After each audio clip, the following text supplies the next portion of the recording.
economic talk because you have to We're understand. here. Oh, but I was Sorry to saying cut you off. you have to understand the economics and the history before you can talk about the politics. Damn it. All right, well, let's talk about the history. Well, Hunter knows Adam Smith better than I do. Mostly what I know about Adam Smith is that he was a tutor.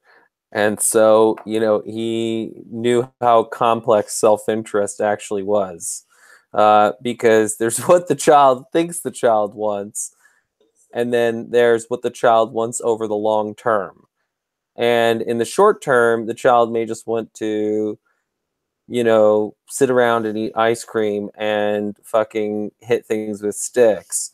But, in the long term, it may appreciate having read books and thought and having skills and whatever else and having the ability of society. So the Adam Smith's idea of self-interest, as you realize from the theory of moral sentiments, is way more complicated than the sort of narrow self-interest of I make as much money, I do as whatever it takes to make that money now, and anyone else. That is not what self-interest was as Adam Smith was describing it. Well, and to take it to hunter gatherers, I mean, you have to look at what's in the self-interest of hunter gatherers as well. Like within the self-interest of hunter gatherers, it's to stay alive flat out. So how do they do that?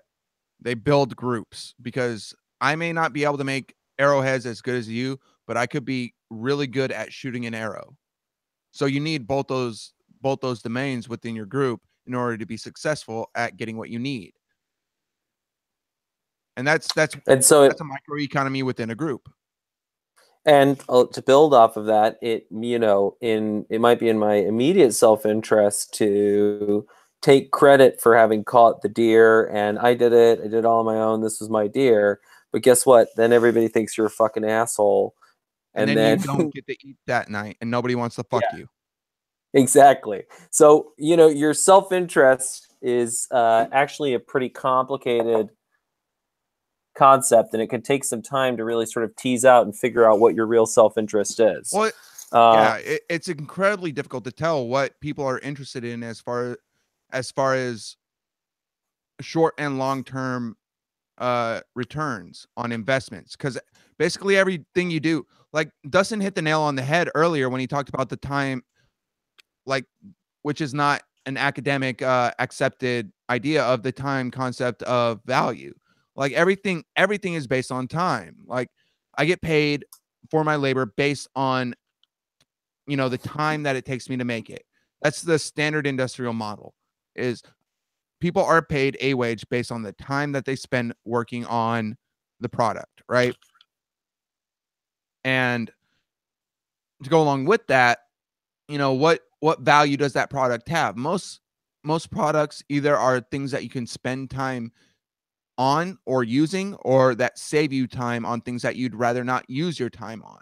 It's like, why would I mow my lawn? Like if I make $100 an hour, right? So my 1 hour is worth $100, but somebody else's hour is worth less than that. I would have a net benefit by paying somebody that less amount to do that 1 hour job. Does that make sense? Do you have any input, Hunter? Yeah, I think, certainly it's about time. I think the other thing, though, is that, part of Piketty's capital is that, sometimes people don't need to invest their time to make wealth, because wealth can generate wealth. The wealth can work for you and generate wealth for you. But, regardless, right, like, my father is fond of saying that the one commodity that we all have equal amounts of is time. And, we may live for slightly different lifespans, but yeah, everybody has 24 hours in a day. Yep. And everybody's going to motherfucking die. And so if we're all born and we're all going to die, question is, how do you spend your time while you're here, and what do you value? And the point is that, much as I want Dustin to be a CEO, he apparently... I don't want to be a damn CEO. Fuck me. Look at that. But that just made me think of a song, by the way. Like, actually, two songs. There's the Tangentially Speaking theme song, which is Carsey Blanton, "You're Gonna Die One Day," which is a fantastic song. It's on YouTube. It's on our website, and you can get it for free. Go to carseyblanton.com right now, right now, right now. Woo! But We'll link no, it later. I'm actually in the working description. on recording a version of a old song by Blind Willie McTell called "You Gotta Die," and the whole premise of the song is it's a love song. it's a blues song, but it's a love song, and it's a sad song. And people often take out the human aspect of economics, and that's why the time theory of economics that I'm gonna coin it. Fuck it.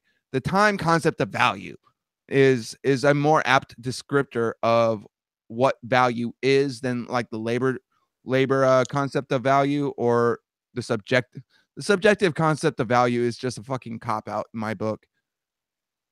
But that's besides the point. Do you hear that, guys? Ladies and germs, Isaiah Gooley just shat over an entire academic discipline.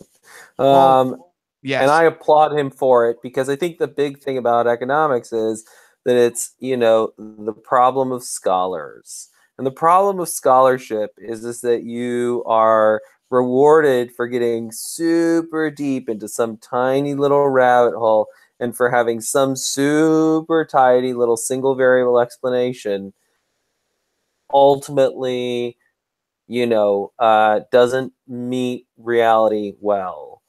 And so the problem is that's why you have people like Kate Raworth who are like, okay, great. Like, you're super obsessed with this one measure, GDP, but like your narrow pursuit of GDP and growth comes at the expense of all of these other things. And I think so much of what happened to economics from the time of Adam Smith, when Adam Smith was sort of trying to come up with a, sort of pervasive, more or less holistic view of what economics was, is that it became more and more fragmented and more divvied up into narrow things. And the territoriality of academia meant that suddenly it all became about money and nothing else.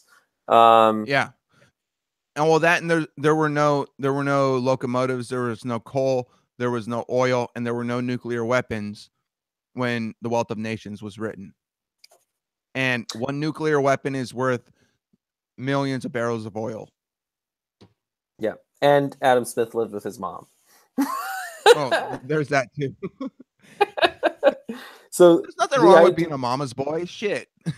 No, listen, I'm glad that Adam Smith loved his mom, and but again, like, that's exactly, I mean, to Kate's point, that's exactly the kind of labor that isn't easily quantified, but that is definitely part of the economy and part of making a productive society. Like, yeah, there's very little qualitative analysis in mainstream economics nowadays, and that's a serious problem, because prior to the 20th century, really, most areas of scholarship were by and large quantitative, or qualitative rather. And this shift from qualitative analysis to quantitative analysis has caused a perturbation of the overall motifs of what these disciplines are trying to present. Like, what is economics? It's not just the study of the quanta of wealth. It's studying how people exchange value and what that value is. If you don't look at it that way, then you're always going to have these arguments that lead to shouting matches. And just to clarify those terms, in case you guys aren't familiar with them, qualitative just basically means describing things with words, and then quantitative means describing them with numbers. So there's a fetishization. Yes, academics have lots of fetishes, and one of their fetishes is for numbers. They love numbers. So if you can turn something into a number, then it's real. And if we're just using words to describe it, then it feels loosey-goosey or hippy-dippy and not real. But the problem is that numbers don't capture the full picture. Mm-hmm.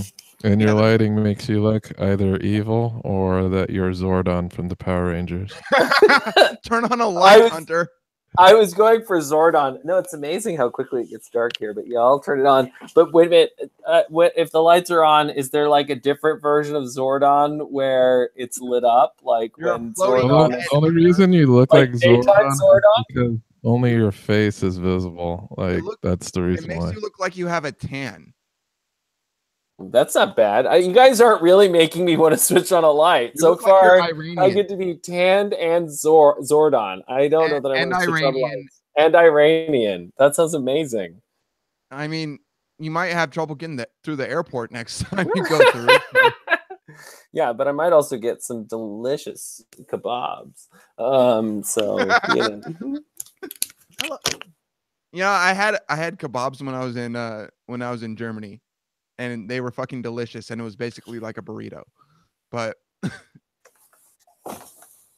was an extremely valuable commodity to have a kebab on the North Sea. Also, by the way, Zordon sounds like kind of like an Iranian name, so the two could go together. Synchronicity, sir. Synchronicity. Yeah. Hello, my name is Zordon. I come from Tehran. Yes, if you want to go full effect, you got to move your lips out of sync with your speech. That's an old kung fu movie thing. Hello.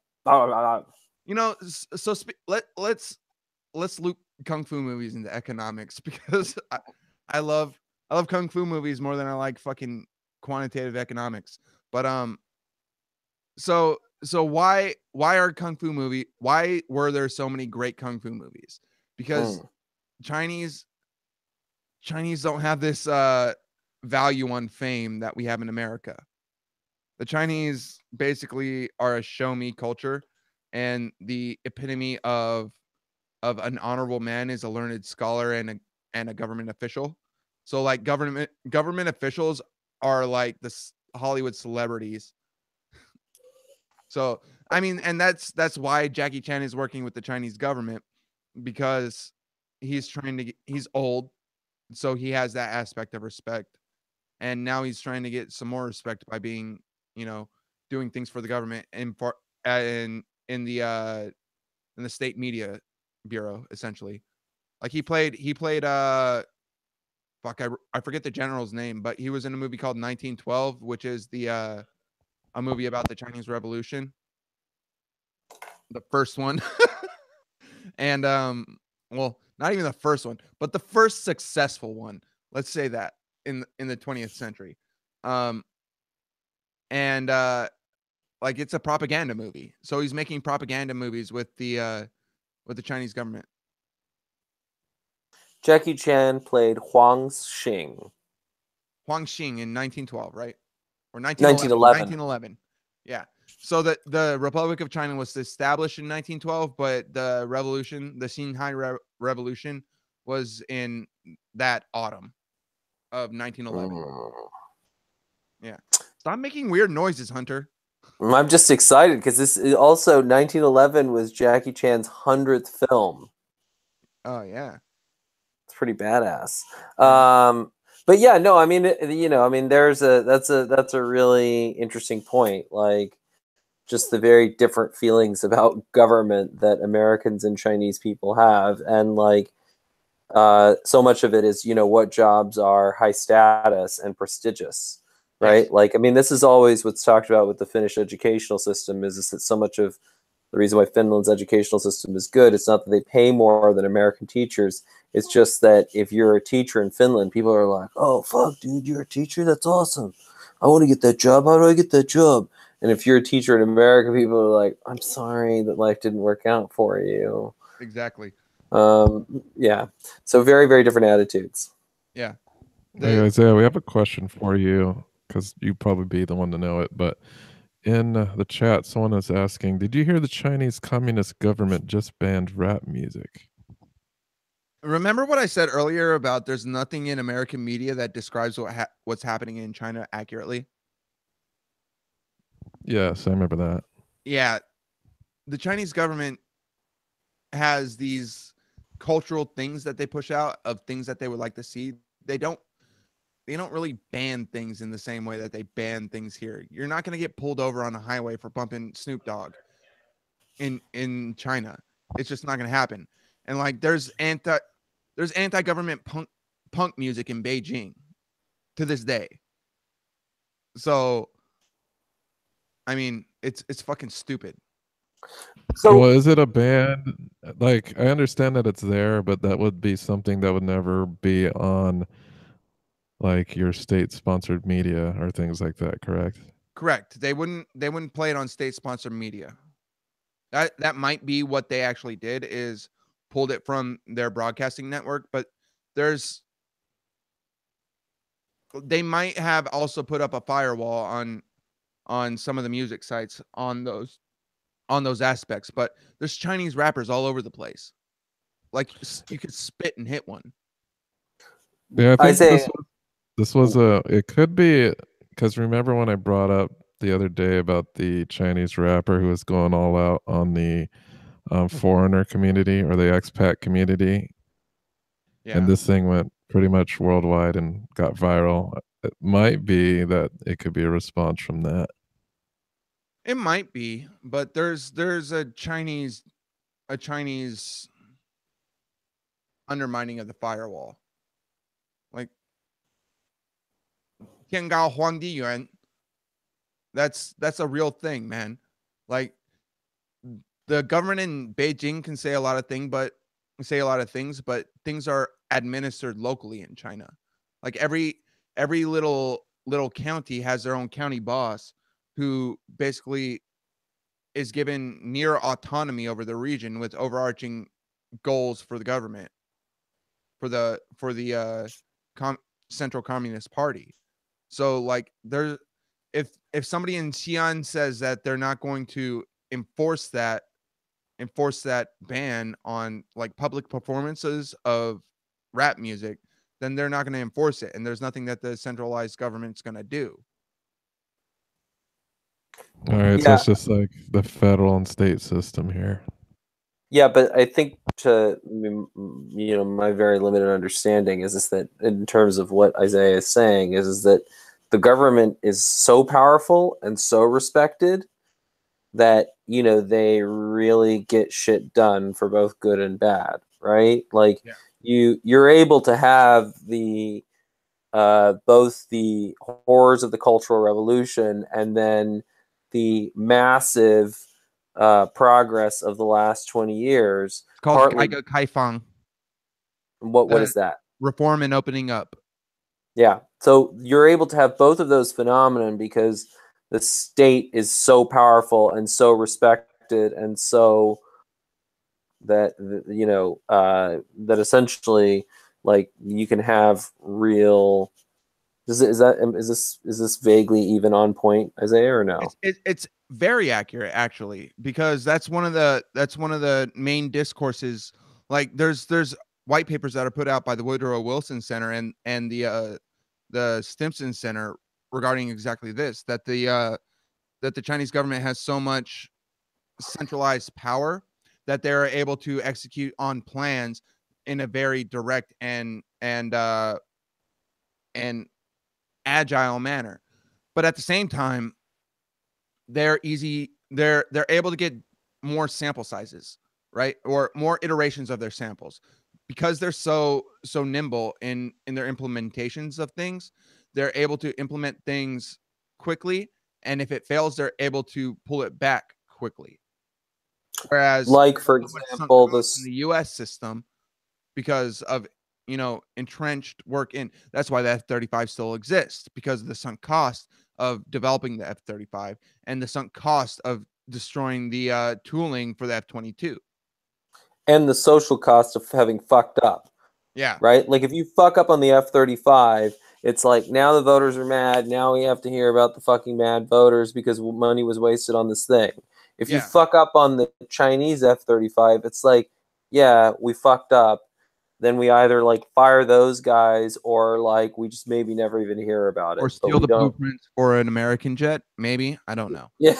All right, my politically enlightened brain doesn't even know what the hell a F-35 is. Could you explain that to us? The F-35 Thunderbolt II is the Joint Strike Fighter. Basically, it's the fifth and a half, sixth generation fighter airplane being produced by Lockheed Martin right now for basically portability from the U.S. Air Force, the U.S. Marine Corps, and the U.S. Navy. One platform, different versions to suit all the needs. And it's also being sold overseas to Japan, Israel, the UK, South Africa, and several other nations. But the irony of that is that the foreign model, like the difference between the foreign model and the Marine Corps model, which is a vertical takeoff and landing model, is like they have interchangeable parts to a degree of like 30%. So 30% of the parts that can go on the international model can go on the Marine Corps model. So it's not as interchangeable as they had advertised. And it's 5 years, 6 years over busted the schedule, and several $billion or it might even be $500 billion over budget. So got to strengthen the military. So they're trying to build a modular plane that you could mix and match based off of one chassis. It was a fantastic idea that failed. And we're looking at a situation with sunk cost where they don't have the ability to say it failed, even though the Air Force won't say it failed, the Navy won't say it failed, the Marine Corps won't say it failed, but the pilots and the air crews who work on them are like, what the fuck, man?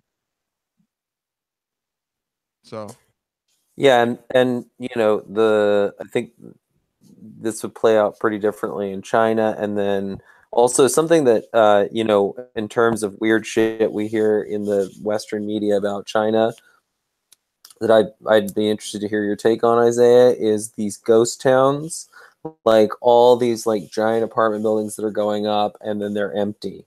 So that dovetails into GDP, right?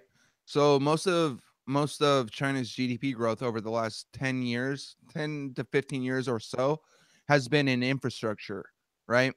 So they basically padded their numbers by having massive infrastructure projects, including high-speed rail, including normal rail, including highways, and including basically rebuilding whole cities, right?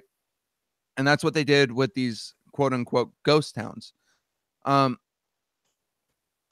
important thing to remember on this aspect, though, is how the Chinese demographics are split, right?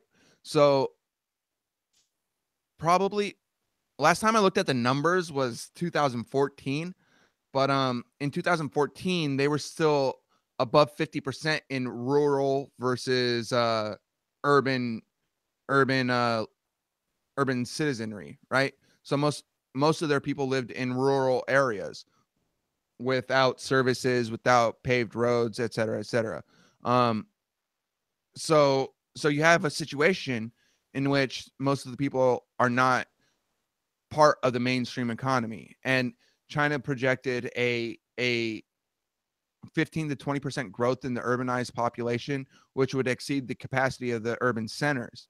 So they built these cities with state funds and foreign investment in order to accommodate their projections. Their projections haven't happened as fast as they thought they would, and the prices for the leases on these things, because nobody owns property in China except for the Chinese government. Like that's part of the law.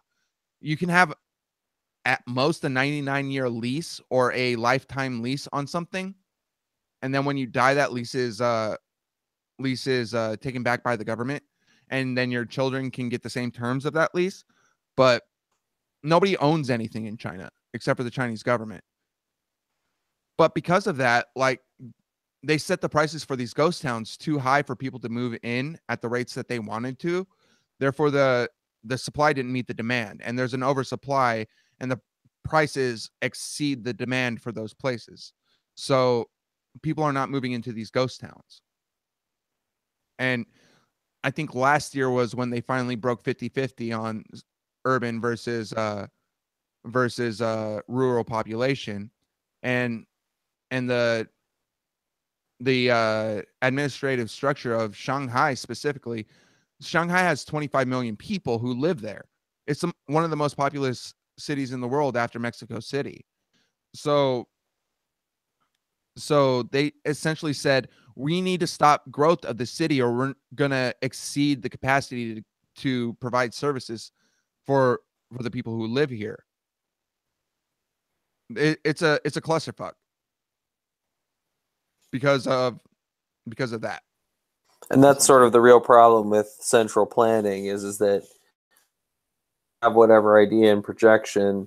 And I mean, this is the point that Acemoglu and Robinson made in Why Nations Fail, is that what people don't realize is the Soviet Union actually had 6% GDP growth in the first few decades of its life, because when you're going from being a rural serf peasant country population to just the first stages of industrialization, you can quite effectively centrally plan that. Like, the early gains are quite obvious, but once you start to get further down the line, you start to run into trouble, because essentially you need to have an inclusive economy where, you know, the market can adjust things rather than just sort of, oh, we're sitting here in Beijing and we think there should be a city here. Yeah. Like, when people try and compare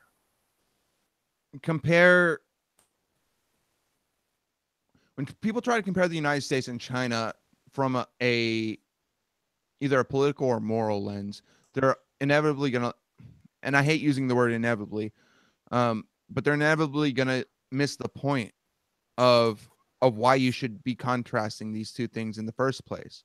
You should be looking at both systems to see what works and what doesn't. And like, there's a serious problem in Los Angeles right now with overpopulation, and there's a serious problem within San Francisco of but that mostly comes down to Brian Callen. Like, his fucking has really gotten out of control. And like I said, if he hits on my French girlfriend, I'm gonna break his arm. So yeah, well, Brian just needs to learn to fucking wrap it up, Brian. Wrap it up. Like, the contraceptive revolution happened. Just embrace it.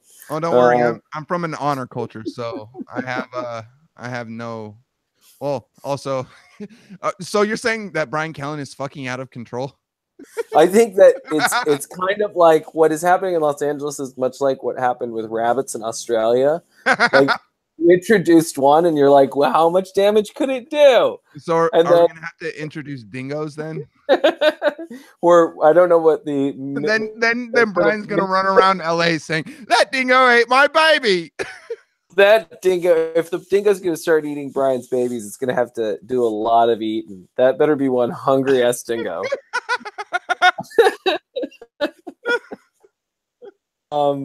But you know, I mean, yeah, the Brian Callen situation here in LA is out of control. But I mean, you know, there's the overpopulation of like people concentrating in these small number of cities.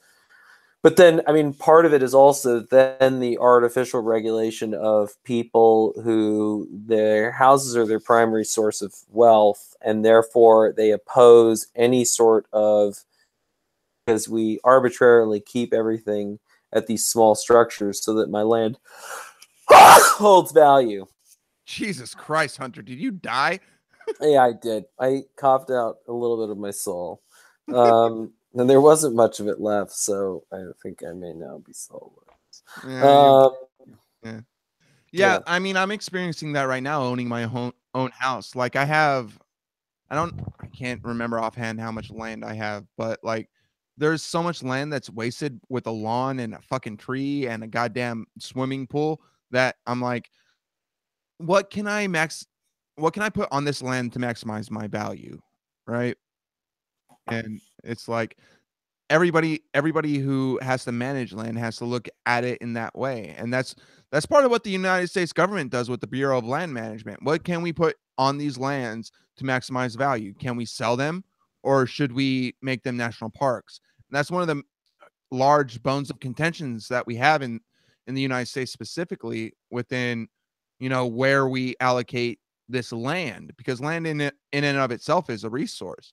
And if we sell off all this public land, then you're going to have a trade-off of no more national parks and no more public hunting spaces, you know. And there was it a Radiolab, or was it a This American? Oh no, it was Malcolm Gladwell on Revisionist History, who talked about golf courses in Los Angeles and how golf courses in Los Angeles basically are the only green spaces within Los Angeles City specifically.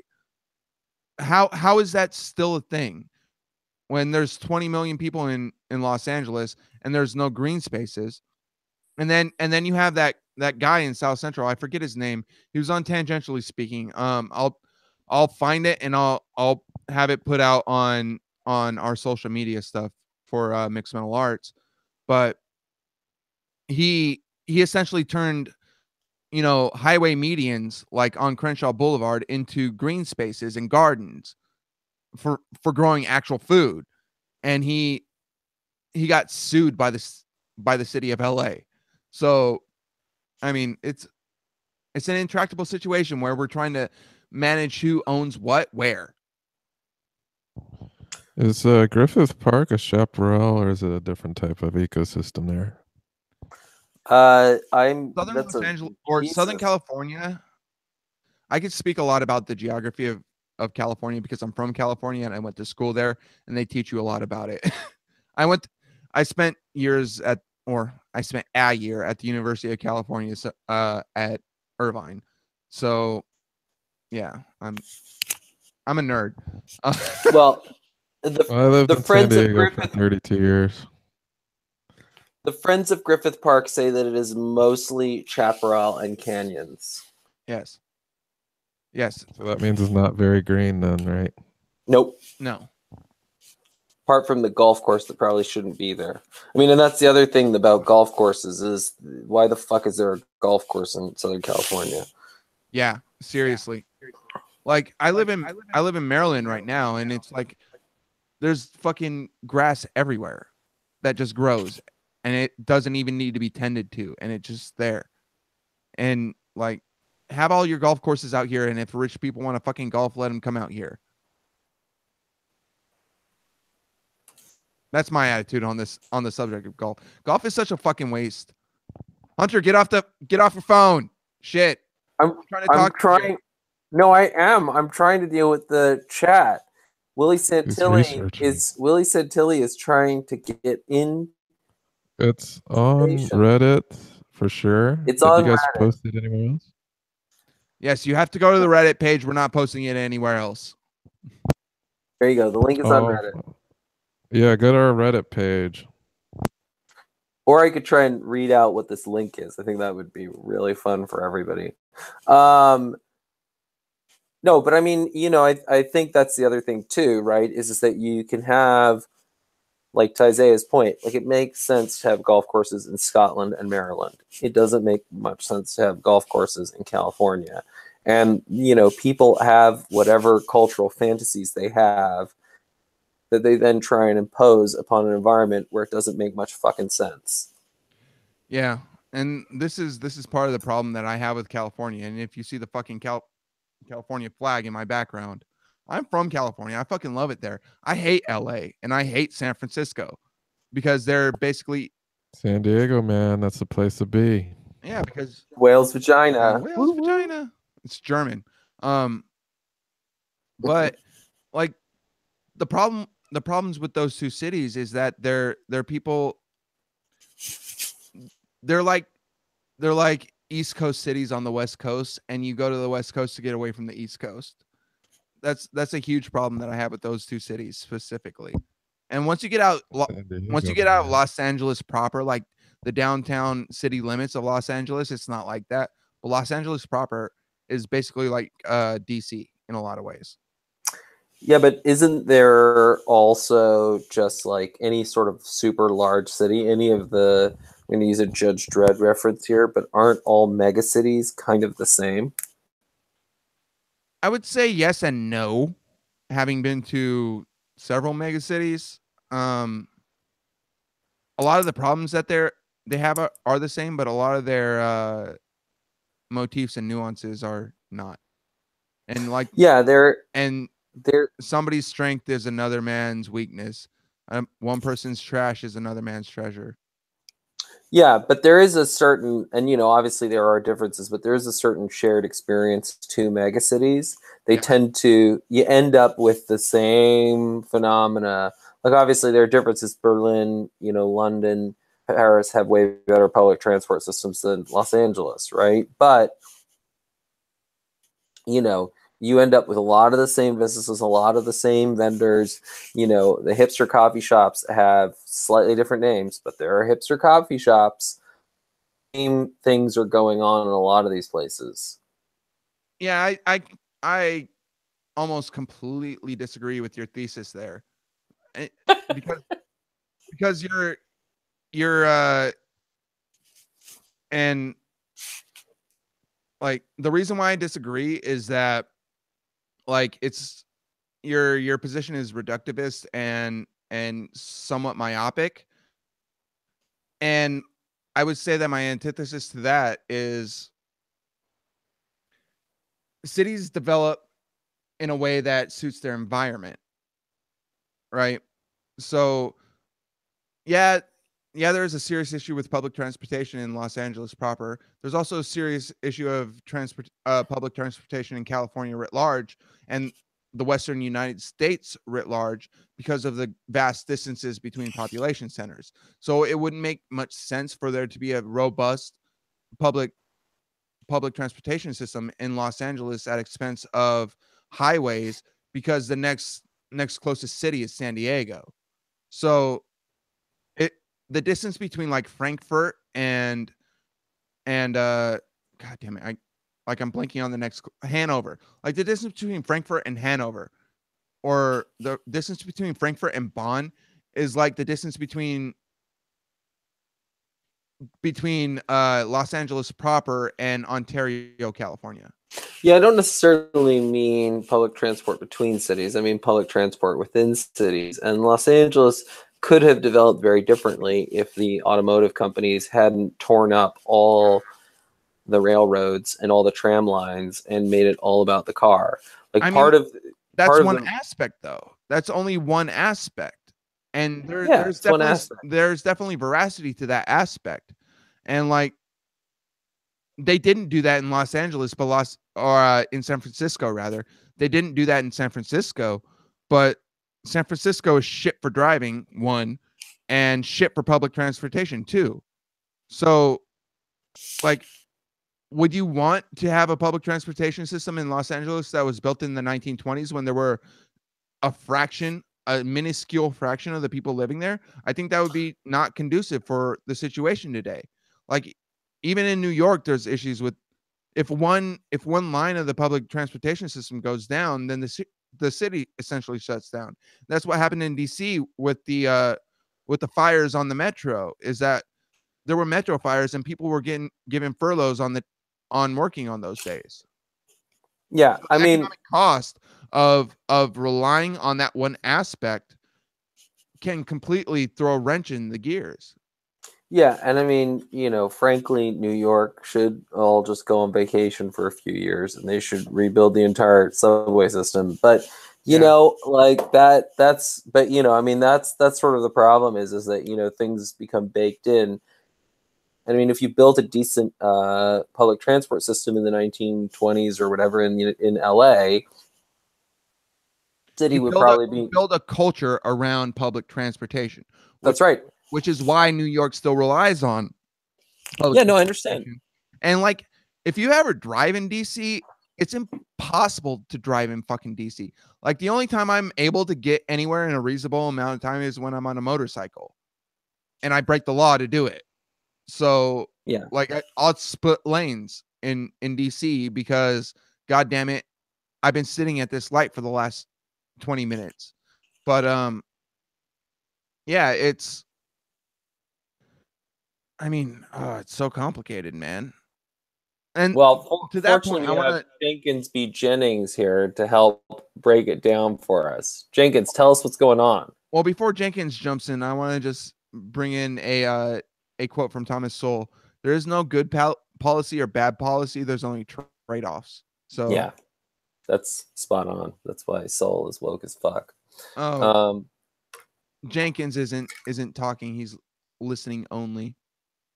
Well, you know, that's because he's punk rock. Wait a minute. No, that makes no sense. This has turned into the Isaiah Gooley, Hunter Motz Isaiah Gooley.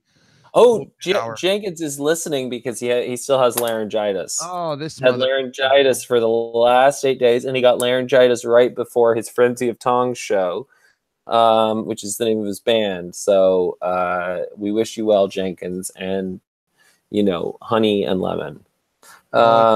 If Jenkins needs to have recording space, I have recording space.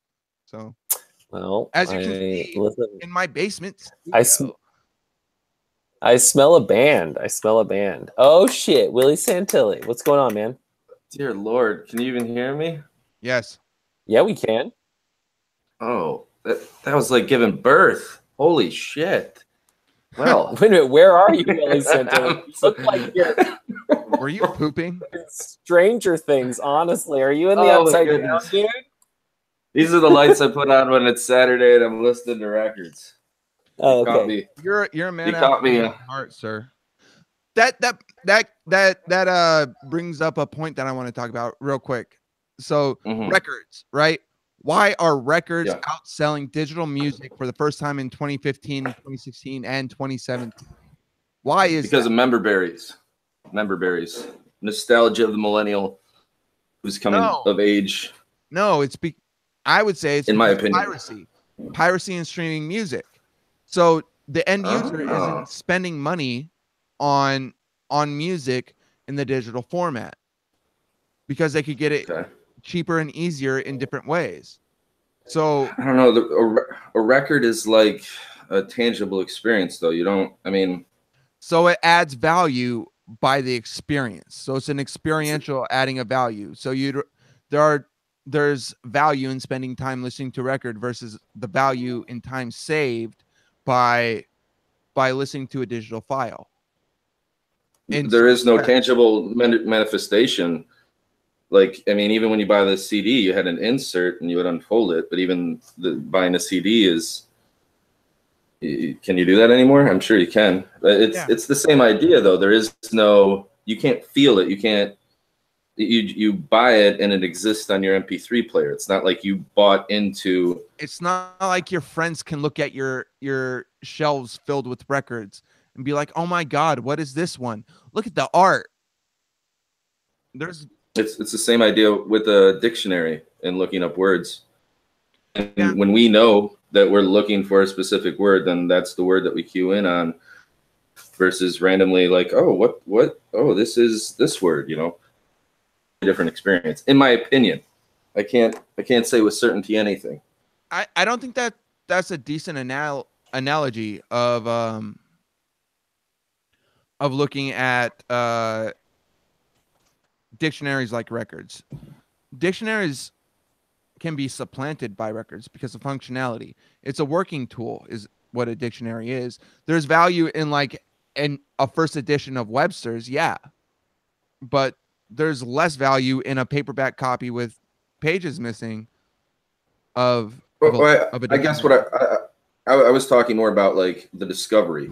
You're looking on the shelf at a host of records is like looking on the shelf like a host of books in the library. Or if you're looking versus like, so if you're doing a Merriam-Webster search of a particular word versus you open up a dictionary and turn to the cues, you find out a quince is a type of fruit. Yeah, like it's the discovery aspect. Isn't it pronounced quince? Yeah, well, I don't know. See, no, it's quince. I'm gonna pronounce it quince, guys. Irk you. It's a quince. No, you got a quince? It's not correct. Quince.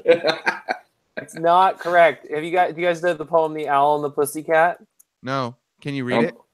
It's a great poem. Read it. It's one of my all-time favorite poems. It's very silly. The owl and the pussycat went to sea in a beautiful pea green boat. They took some honey and plenty of money wrapped up in a 5-pound note. Stars above and sang to a small guitar. Oh, lovely pussy. Oh, pussy, my love. What a beautiful pussy you are. You are. What a beautiful pussy you are. Pussy said to the owl. It's a beautiful cat Yeah. poem, don't you think? Yeah, it is. Pussy said to the owl, you elegant fowl, how charmingly sweet you sing. Go ahead. Oh, let Yeah, us be continue. married. Too long we have tarried, but what shall we do for a ring? They sailed away for a year and a day I to missed the that. land where the bong tree grows. And there in a wood a piggy wig stood, with a ring at the end of his nose, his nose, his nose, with a ring at the end of his nose. Dear pig, are you willing to sell would be for like 1 getting- shilling your ring? Said the piggy, I will. So they took it away and were married next day by the turkey who lives on the hill. They dined on mince and slices of quince, which they ate with a runcible spoon. And hand in hand on the edge of the sand, they danced by the light of the moon. The moon. They danced by the light of the moon. Read the Kint's line again. They dined on mince and slices of quince. Of Kent. It works with the meter better to say Kent. I don't think so. And I think that now we I'm have the to get- goddamn linguist in this conversation, Hunter. and I think that Yeah. listen, Yeah. we're gonna get Edward Lear back from the dead, and he's gonna tell us how to read his pussy poem. I think I might know Oh. more about pussy than this guy, is what I'm saying. Well, if you were looking at a picture of Edward Lear as I am, then I would agree with you. But I thought the conversation was about Kintz or Quince or No, some the sort of. conversation is actually about economics. I ruin everything. I'm telling you. Willie ruins on this episode of Willie Ruins Everything. Yeah. Good at certain things. That's one of them. Yeah, and I'd been listening to what you guys were saying prior, and it seems like the focus was on the people who have the money, the proletariat, which some of us may be. So Did that come up at all? And I missed it. Fun side note: when I was in language school, I had a friend who I was planning on making a punk band with, called Eviscerate the Proletariat. So yes, fucking nerds who like punk music. First Green Day, the first concert I ever went to was a Green Day concert. I spent, I think, $13 for the ticket at the time. That's a high value ticket. That's It was awesome. like 92, 91. Like, you're old as dirt, man.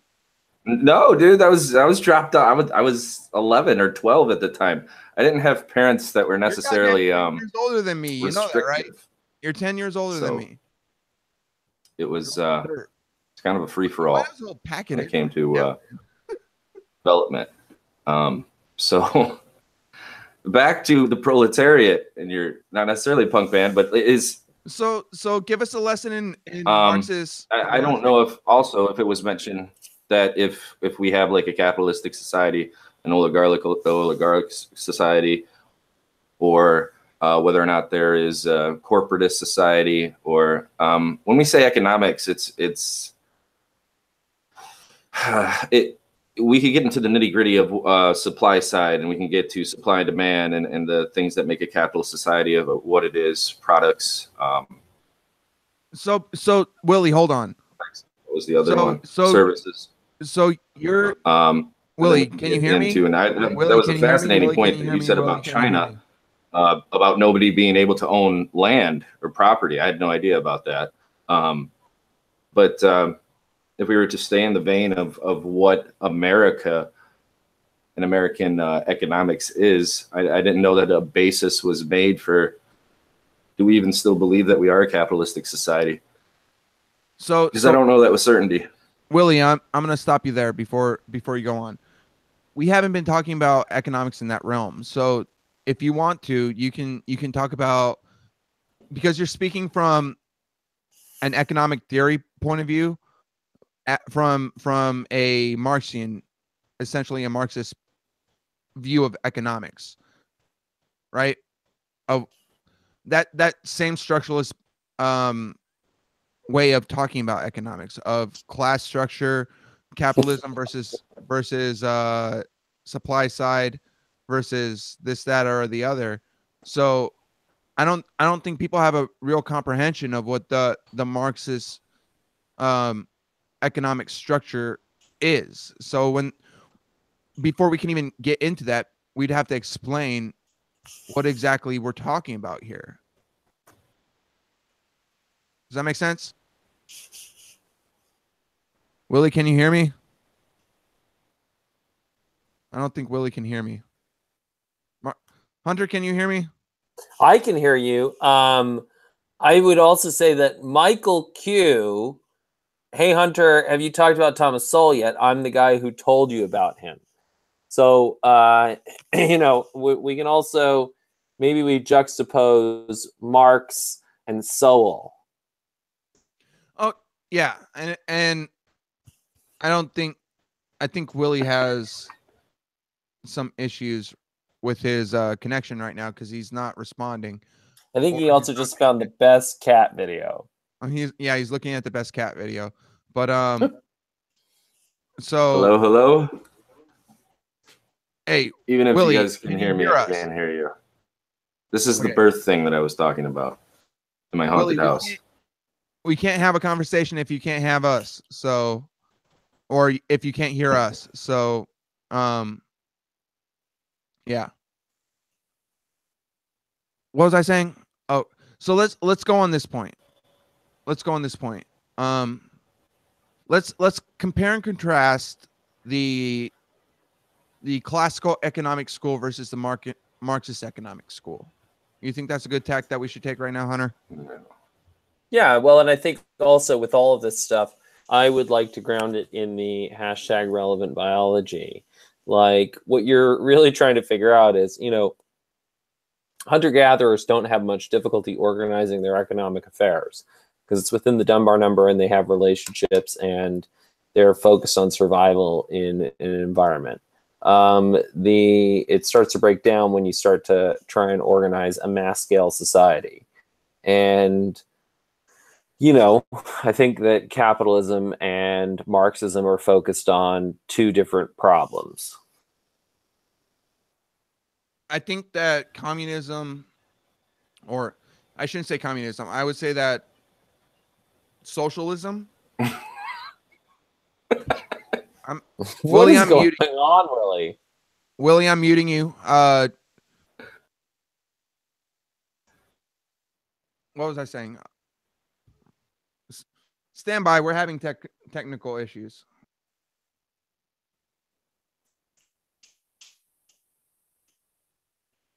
Say something, Hunter. We have dead air. Test. No, you want me to continue? Yeah, okay. Continue talking. So yeah, so what I was going to say is, I think that capitalism is basically, you know, it comes out of mercantilism.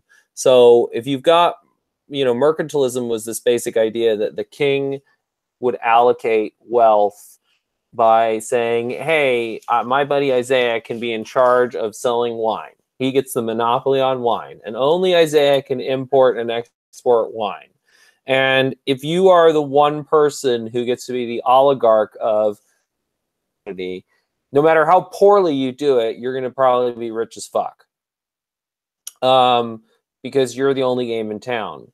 And Smith was really reacting against that and saying, you know, you can let the market do it and you'll get better decisions. So really, you know, capitalism is responding and arguing against monopolies. And it's basically arguing against people not having accountability, not having competition. And then also the big problem of central planning. Humans are dumb, and the hive mind is much smarter. And what a market really is everybody is sort of gathering information and looking for opportunities that other people have missed. And so it becomes quite an effective system. You know, the irony of that is that the Chinese government is much bigger than us, or than our government in many respects. So their crowd that they're pulling from for the central planning is much bigger than the U.S. government could ever be. So that means that they have a greater, not only do they have a greater amount of flexibility in their planning because it's centralized, but they also have a greater amount of data to pull from from all the people there. Now they have issues with the culture of high social distance between people, and this is another topic that's talked about in a Malcolm Gladwell book, Outliers, about Confucian societies and high social status and the amount of deference that you pay to people with higher social status. And that's an endemic problem within East Asian cultures and the modern economic models, is because to run something effectively in a modern economic model, you have to be able to hold your leader or somebody with a higher social standing within a group or company to their criticisms. Like, you should be able to criticize your boss, because by criticizing your boss, you make your company better. Well, because you ultimately make a more inclusive hive mind where people feel safe enough to put forward their ideas and challenge ideas. Not only that, you're respecting the value of the hive mind, because if you're paying too much deference to the leader, then you get into a situation in which you're basically following the dumbness of the leader. Yep. And not only that as the leader becomes more powerful, they become dumber. Yes, because they become more blinded to their shortcomings, and it's again one of those negative feedback loops that has negative externalities on behavior. Yep.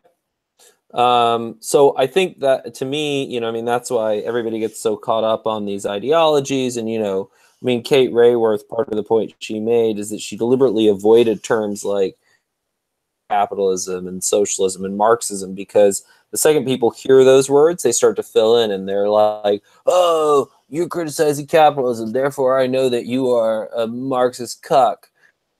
or oh, you're saying that, socialism has problems because you're just a fucking corporatist, blah, blah, blah, blah, blah.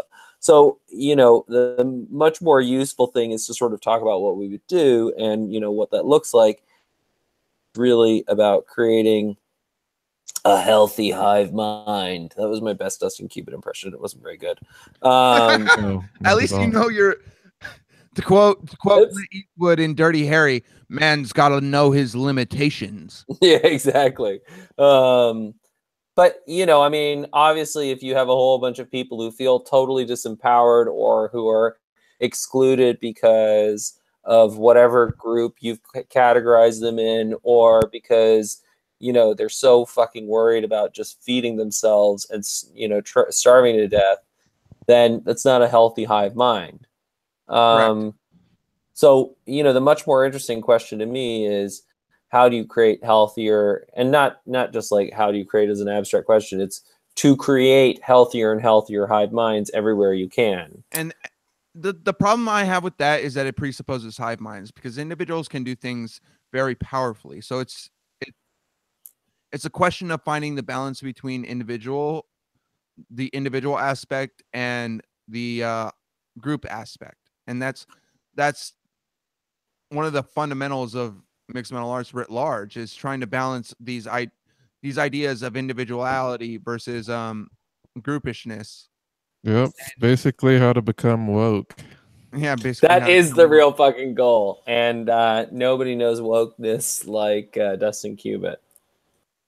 It's centrism, man. Everybody has to indoctrinate themselves.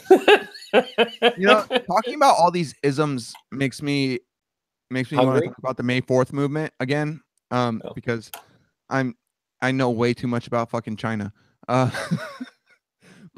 the May 4th movement was a literary and student movement to basically overturn the old literary and pedagogical, which means to teach people, but the academic structure within China, right? So everything was set before the 1911 revolution. Everything was set up in the Confucian structure, where people had to study Confucian books, and that's part of the reason why there were not a lot of really great engineers in China, because and that's a whole other issue with how China split up their labor classes.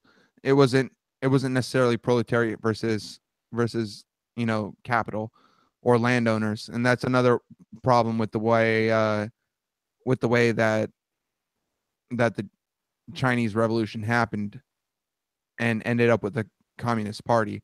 And honestly, that's another reason why the Communist Revolution failed in the Soviet Union.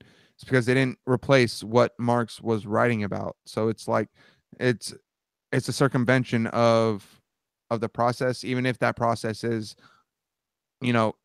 intrinsically flawed in and of itself.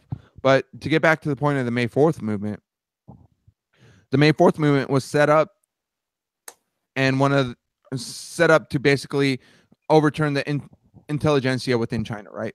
And one of the things that they would constantly rail against is the use of isms, because isms are diminishing and they create factions. And once you say that this is an ism, then you have a cheap and easy stereotype through which you can marginalize what people are saying. Yep. And you have a flag to rally around, and it becomes mostly about the central figure's power, because they say, oh, no, this is the thing. And then, oh, no, you're ising what I'm saying. It makes it an us versus them. Yep. Plain and simple. It makes it, we're the good guys, you're the bad guys. We're America, they're the Huns. We're America, they're the Nazis. We're America, they're the commies. Yeah, but commies are bad. Communism's bad, okay? Okay. You have to really watch out for the commies, because they hate our American values, and what they're trying to create is gulags. So here's also the story. I had a cigarette case, right? Yeah. And it had a comic strip from one of those 1950s men's magazines. It was basically the comic said, "Caught behind enemy lines, trapped by the Chinese Reds." And then the dialogue said that keep firing, who knows what those Reds will do to us. Ironically, that cigarette case was lifted, and I use lifted in the British sense. It was lifted from me by a soldier in Afghanistan. No, wait a minute, Isaiah, do you follow at The Relevant Organs on Twitter? I do not. Oh, listen, my major news source for China. It's an entire Twitter feed done in the style of the Chinese propaganda department commenting on Western political events. My language. Yeah, it's fucking hilarious. Posted by the Mixed Metal Arts main Facebook page today, or no, I think I saw it from somebody else actually, and then posted it myself on my own page. But basically, that Soviet and Chinese communist propaganda looks like two gay men who met in a metallurgy factory and then bought a farm. Oh, yes, I saw that. That was amazing. So funny. It's accurate. But you got to tweet me that later, Hunter. Oh, it's really, really good. Like here, I won't forget. like China's soft power vanguard rectifying your thoughts since 2010. So their most recent tweet is also, nobody tell Comrade Rubio that students from East China Normal Second Affiliated Middle School hacked AT&T as a class project last term. Oh dear. And they're really, yeah, it's really, so funny. A little bit incisive there. Yep.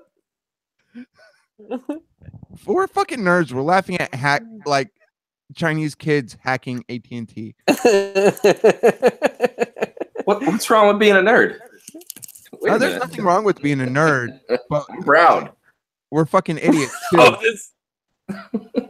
This was my favorite at Relevant Organs tweet for a long time. So it's got a screenshot of Trump attacks protections for immigrants from shithole countries, and then the comment is, "American friends, tell us more about this soft power we hear you're so good at."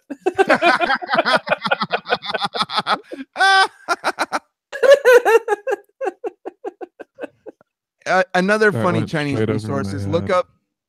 What do you say, Dusty? That went straight over my head. I was like, what the hell are you guys Oh, talking about? China doesn't use soft power. Well, they actually do, but they don't. But America says that, oh, we're using soft power in the Middle East, or we're using soft power in Africa in order to serve America's interest. Okay, I think I get it Um, now. Stop looking at Twitter, Hunter. We're on a goddamn fucking one more. MMA One chat. more. There's a photo of a Twinings salted caramel green tea. And then at Relevant Oregon says, honestly, English frenemies, for sheer insults, we thought nothing could top the Opium Wars. Anyway, God. listen, Hold it's on. That brings me back to economics. yeah. So the Opium Wars were an economic thing, completely and absolutely. And that dovetails into what I was saying before about how China was the premier economy in the pre-British Empire years. Like they outstripped every economy in the world by a factor of 10. Wow. Why did they do that? How were they able to do that? So Sounds a lot like the Tiberium Wars. Say again? That sounds a lot like the Tiberium Wars. I am not familiar. Yeah, you wouldn't be. It's a fictional war in a video game. You motherfucker. So is that like the Communism was a Tide-Padian red Wars? No, Tiberium is just that- like this all-encompassing like energy source that like an alien seed like hit the planet and started growing this crazy shit that's basically like nuclear power. And whoever controlled the most of it was like the economic superpower. So everybody was having at it. It sounds like unobtainium from whatever the hell that was. Unobtainium. From Avatar. Crow made. Yeah, there you go. Right on. Yeah. So in terms of the Opium Wars, yeah, it was basically that China had monopolized porcelain, tea, and a few other commodities, silk, a few other commodities, right? Oh, okay. So we're gonna dive into this. Let the audience know that I A, need more ice for my whiskey. B, I've been drinking whiskey, and C, I need to piss. So this is gonna be quick, and it's gonna be dirty, and there's gonna be some missed details details here, right? Okay, so here, let's talk about the Opium Wars. So prior to the 1800s, China ran a system of commerce that was known as the Canton system. All trade with China had to be routed through Canton, which is Guangzhou, China. It's what it's known now. It's also where Hong Kong is. Like Hong Kong Harbor is in Guangzhou Bay. It's the mouth of the Pearl River in South China.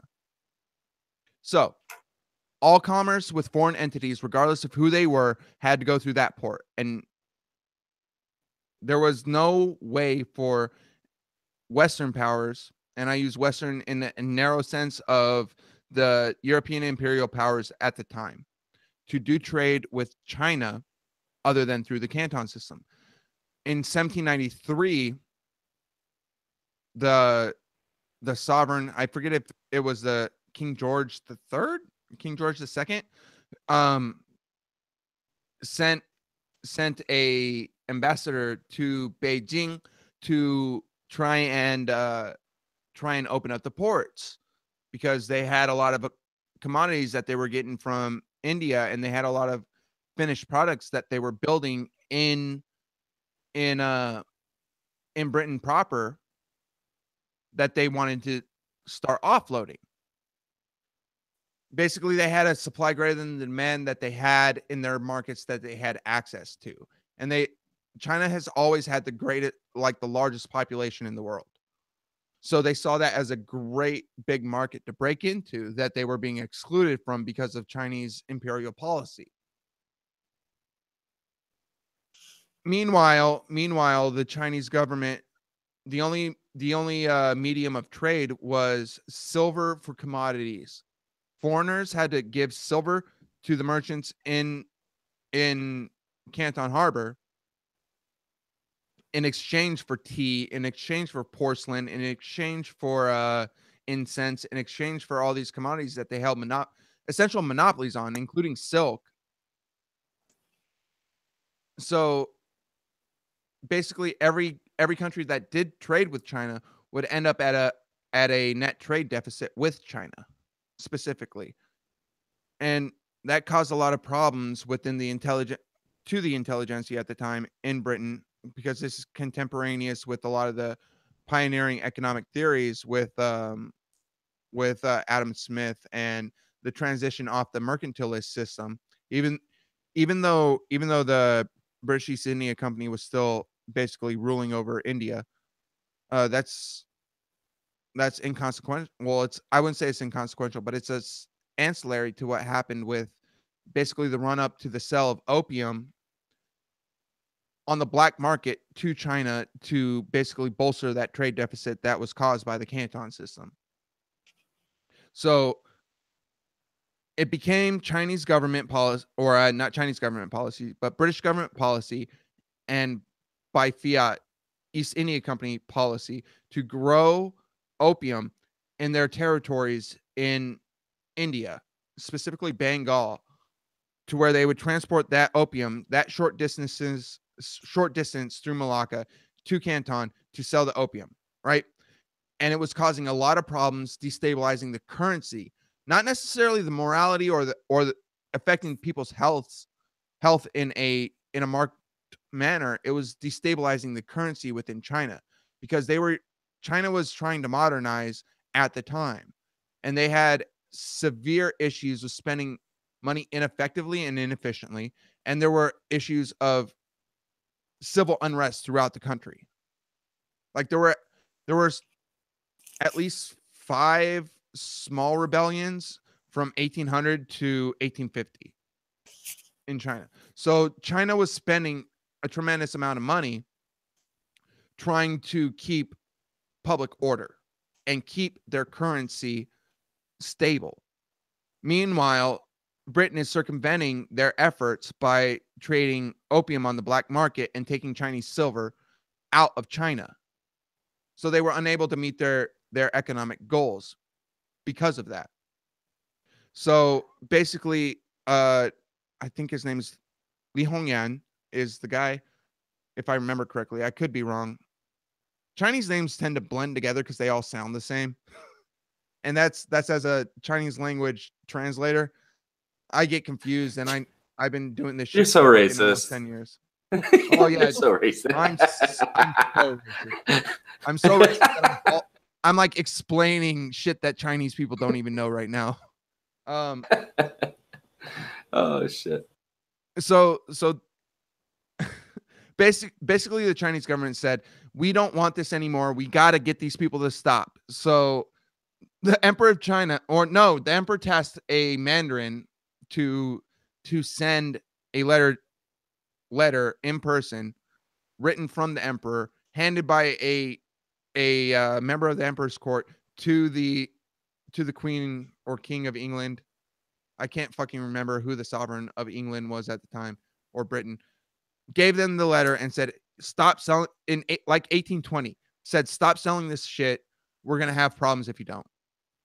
Fast forward to 1842, 20 years of continued sale and distribution of heroin and continuated civil unrest in China, continuations of currency instability and whatnot. And basically the governor of Canton was like, fuck this shit, we're done. And basically seized several hundreds of thousands of tons of British opium, poured lye on top of them, sodium hydrogenate? No. Sodium hydroxide. Sodium hydroxide. I told you I've been drinking. Anyway, sodium hydroxide. Poured sodium hydroxide on it and then lit it on fire in Canton Harbor on the beach. In response, the British East India Company, with the full backing and letters of marque from the British sovereign, essentially fired on Canton Harbor and destroyed the customs house and took Chinese sailors hostage. It was a 2-week, 3-week war that essentially ended up with the concessions of Hong Kong as a crown colony and the opening up of the ports of Ningbo and Shanghai to foreign economic exclusive zones. But then what happened is it also triggered a knock-on effect where the European powers all pushed that there should be no most favored nation status, and you ended up having more treaty ports for every country. Like, oh yeah, that's an important point. Like British Qingdao. No, this happened later. So in the Treaty of Nanjing, which ended the Opium War, Britain negotiated most favored nation status with China so that they would have that trade monopoly. That led to the Second Opium War, which was fought by France and the United States, with Britain on the side to try and get rid of that policy, which led to, like, basically from 1800 up until 1949 was constant war in China. And that's crazy. It's like, fuck you, trade with us. And then we're just fucking your shit up. The Chinese call this the 100 years of humiliation, and it's part of their propaganda push right now. But the way that the Chinese write about the history is to completely ignore the economic reality of why they had the economic problems that the Opium Wars just exacerbated. Like, had they not had those problems, they still would have had fucking problems, because, like, there was the Taiping Rebellion, which was the most deadly war of the 19th century, and it killed between 10 and 20 million Chinese people. But how do you win a war with typewriters? No, the Taiping. But the Taiping Heavenly Kingdom is actually one of the craziest things that's ever happened in history. Basically, this guy thought that he was Jesus's little brother. And on that note, I have to piss, and I'm going to get some more whiskey so I could tell more stupid-ass stories. Yeah, I could tell you the Taiping Heavenly Kingdom story if you want. But the other possibility, well, the Taiping Heavenly Kingdom story is Hong Xiuquan has all of his family, like the big way that you get ahead, what Isaiah is talking about with the Mandarin system is you become a government functionary. So you got to pass this exam, super intense, super tough, and then you get a government job and you're cushy and your family's set. So Hong Xiuquan's family invests in him passing this exam. And he takes the exam and he fails. And he takes the exam again and he fails. And on the third time that he fails, he has a fucking nervous breakdown because all that family expectation was on him. It was all about that. And then he fucking screwed the pooch. And so somewhere in this fever dream, after failing the third time, he has a vision that Jesus is his brother. Now, the amazing thing is that Hong Xiuquan doesn't know anything about fucking Christianity. The only thing, probably he got handed some pamphlet at some point while he was in town to take the exam that basically said, there's this guy God and then there's this guy Jesus. And so he said, well, obviously, you've seen white Jesus, you've seen black Jesus, and very rarely do you actually see Middle Eastern Jesus. But somehow, whatever Jesus looks like, his brother is fucking Chinese. So anyway, Hong Xiuquan then begins this Taiping Heavenly Kingdom cult, which is all about how, we're going to create this heavenly kingdom on earth. And it becomes so large and the government is so unstable that he actually manages with his band of like pseudo-Christian followers to conquer large chunks of China. As Isaiah said, 10 to 20 million people died. And then they captured Nanjing, which is the southern capital.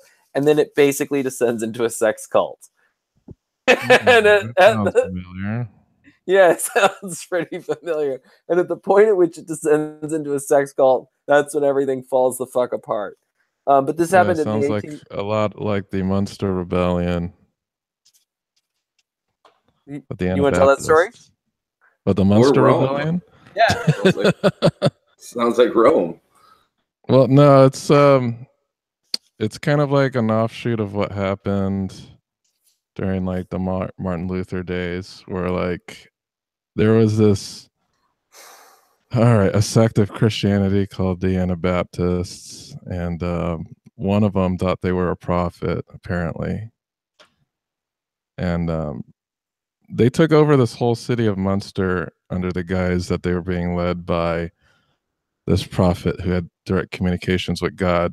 Basically, the prophet, says, "Oh, I had visions, etc., etc."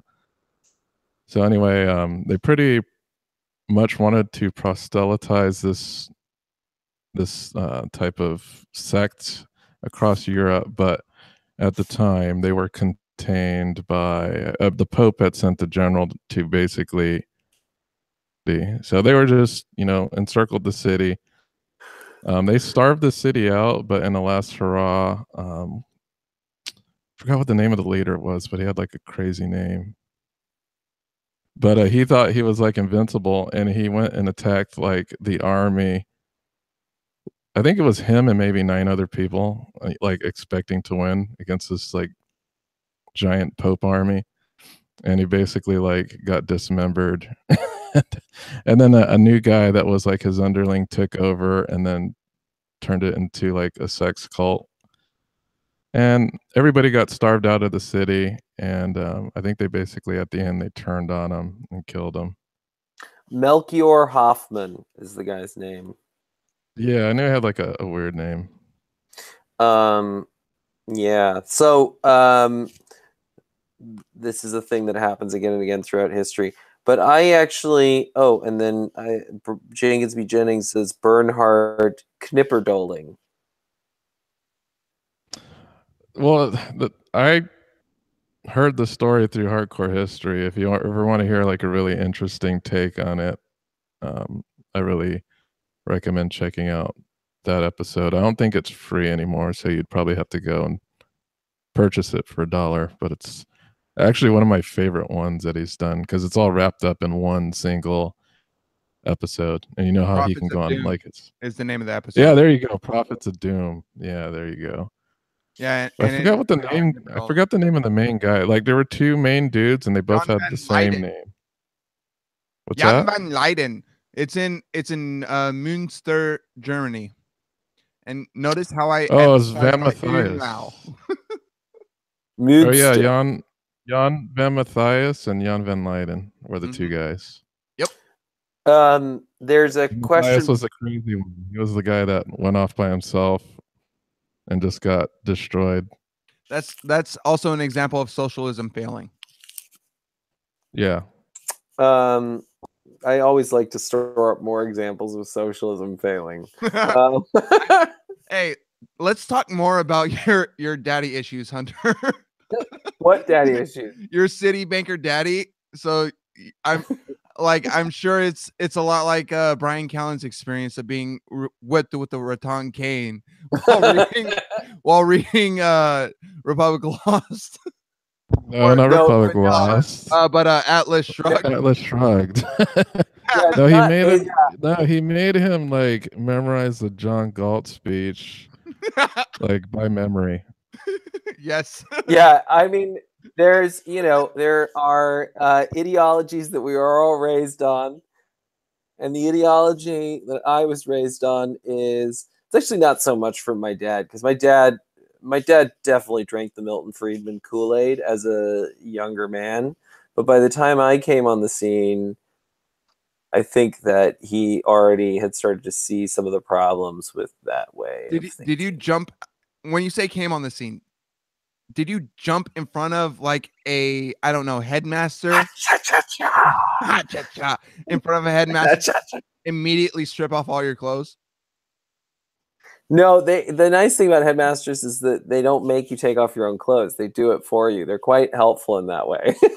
What the hell are you talking about? On a recent podcast, is that someone that's really good at giving head? Of Mixed Metal Arts, Hunter Motz was describing how his first language was Portuguese, and then he moved to New York and was taken in front of people at a very expensive school in a very expensive city, and proceeded to immediately be like, clothes are dumb. I'm going to take them off. Yeah, because I was And- coming At from what Brazil. age? This was Yes. when I was like 27. No, I was like super young. I must have been like 4 or 5, but like, you know, they dressed me up in like some stupid little pants and some tie and some shirt. And I was like, this is so uncomfortable. Brazil is amazing. We just get naked when we don't like clothes. And so I got naked in the middle of New York. And apparently this was like some sort of cultural faux pas. But, you know, I still feel pretty good about the choice. But they told me that it's one of the many, many times that I was told I was not a good cultural fit. And I'm like, yeah, no, I'm good with that. But what I do want to, Michael Q's question is, I'd like to hear some of your ideas on dealing with extreme poverty. I live in North Australia, where a disproportionate amount of Indigenous living in the big cities are homeless, and their communities in the rural area are third world conditions. Tom Sowell has discussed how Black Americans did better before welfare was so easy to get. Is that something that could be reinstated in Australia? Or is it possible to just throw more money at it? In USA, how did it happen? Can I interject here real quick? First, we have to talk about what we're talking about better. There's no good or bad. There's trade-offs. To quote Thomas Sowell himself, there's no good policy or bad policy. There's only trade-offs. So before we talk about that, we have to look at what we want for people. Do we want?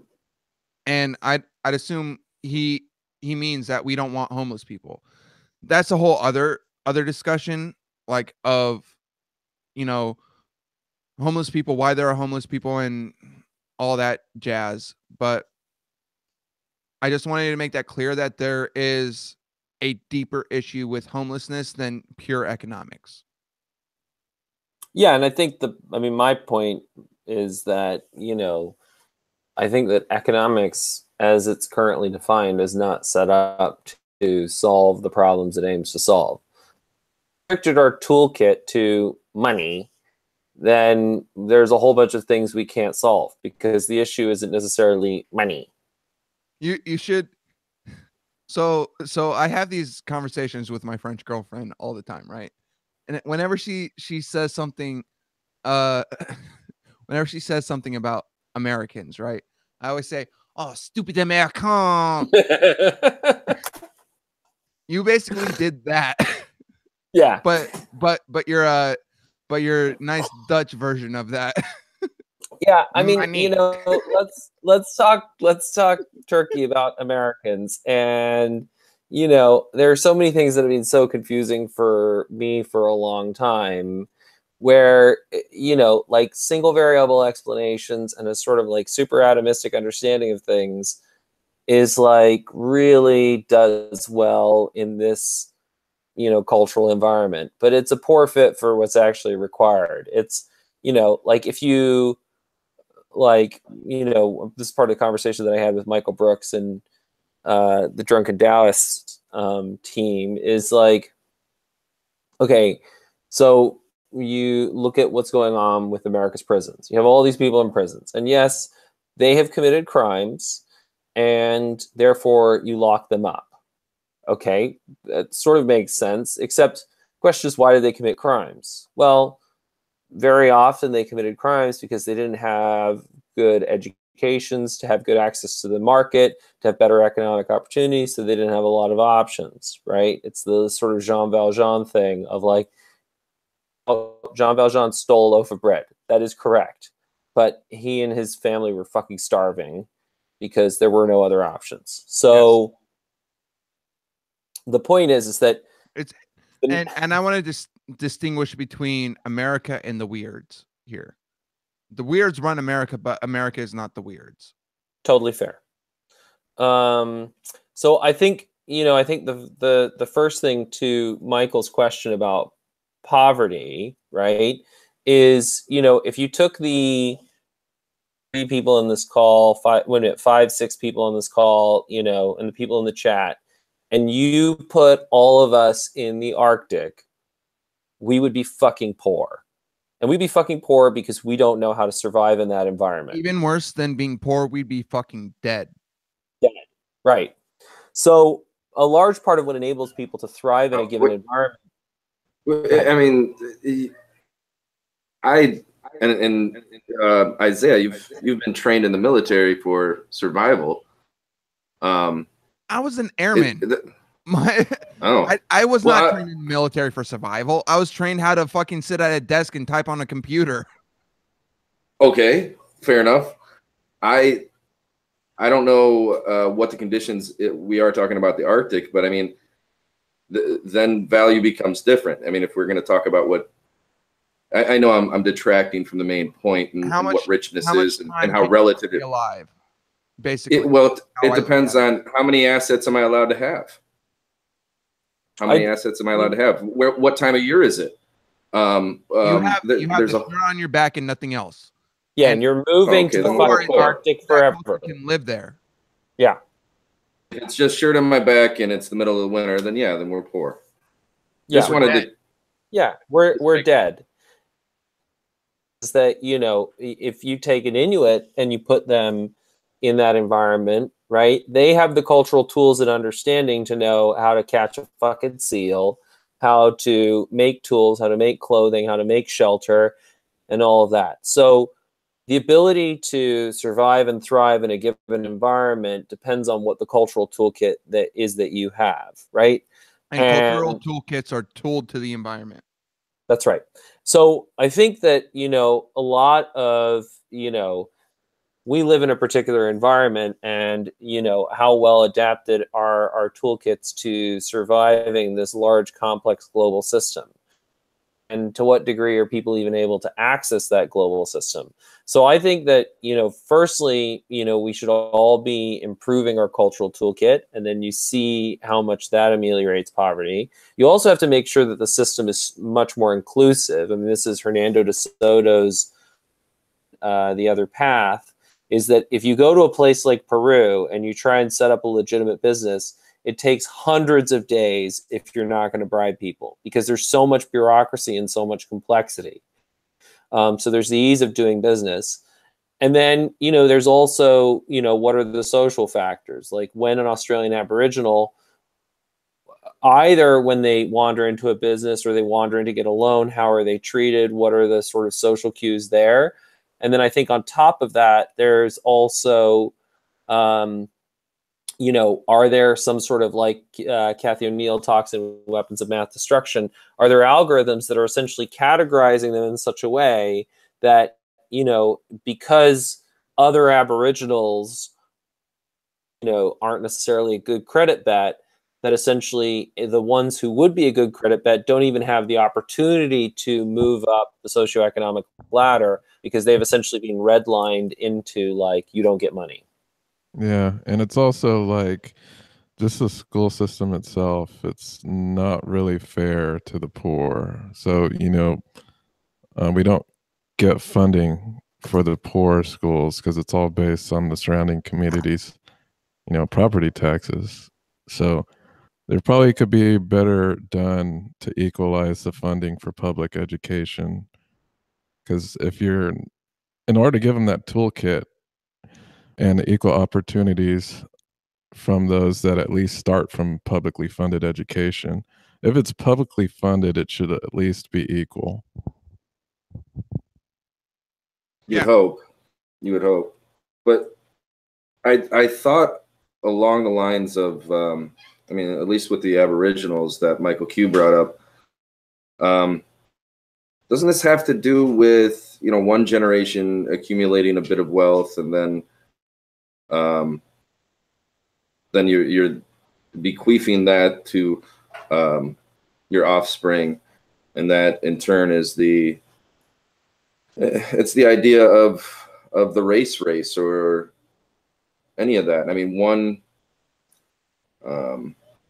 and that's what allowed Hitler to focus in on the Jews. Well, they were allowed to have credit back in when Christianity didn't allow it, and so the Jews became, you know, a tribal institution of capital, and so strongly in group, right? Middleman minority shit. Sure. Right. But it's specifically Aboriginal. They were just I mean, Australia just said they were sorry nationally. What the whole book came out that Australians would sign to say they were sorry. What, like 5 years ago? And then on top of it, it's illegal to be racist in what, the 20s or 50s in Australia to Aboriginal people. So when you have a history of suppression and oppression like that, then you don't get the accumulation of wealth, along with the luck that it would take, businesses and the institutions that would allow Aboriginals to climb the social ladder. It's the same. It reminds me a lot of what we could say for minority people within the U.S. Well, the It's funny very thing, similar. if you really take a look at it, and you look at like Chris Ryan's notion that the tribal communities would rather stay in their communities because of the social connections and whatnot. Like, if you take a look at the Australian Aboriginals, and another, if you want to get confirmation on this, you can check out, like, anytime Joe Rogan has Adam Greentree, I believe, and he works with local Aboriginals in he employs them and, you know, tries to get them jobs. But one of the things that he's noticed is that the culture is so vastly different on how they value their own time. So he himself has recognized that if you employ an Aboriginal, there's a point in time where they might be gone for 2 weeks without notice, and that's because of just like how ingrained their culture is to the walkabout and, you know, just being with their social group. And Yeah. you know, if they're going to lose, it's like thinking about if you're going to lose your Aboriginal community and sacrifice that for working in like a modern Western cultural setting, then maybe for the Aboriginal, it might not be psychologically, you know, better to go our way. Well, and in fact, when that experiment has been done, as Sebastian Younger talks about, you know, the thing from Ben Franklin, where, you know, Europeans who would get kidnapped by Native Americans, when they would have the chance to go back to European society, would never want to leave, or they would run back to the Native Americans. And when the experiment was done the other way around, the Native Americans had the great privilege of trying to join European society. They were always like, fuck this shit, I'm going back to the tribe. So, you know, I mean, that really primal, deep need is not just economic, but social. But I think the thing that about the Aboriginal experience, as I understand it, and also about the Native American experience, is you have to understand that pre-contact, they were wealthy, right? I mean, not all tribes and not equally so, but for example, the Native Americans had, you know, they had survived and lived in tune with that environment, and Essentially unlimited land resources. it was at a good carrying capacity for the level of, you know, population versus technology. Yes. And then what happened was that there was the deliberate decimation of the buffalo herds, because if you destroy the major food supply of the Plains Indians, then they can't survive on that land anymore, and therefore you can herd them into reservations and then have the land for yourself.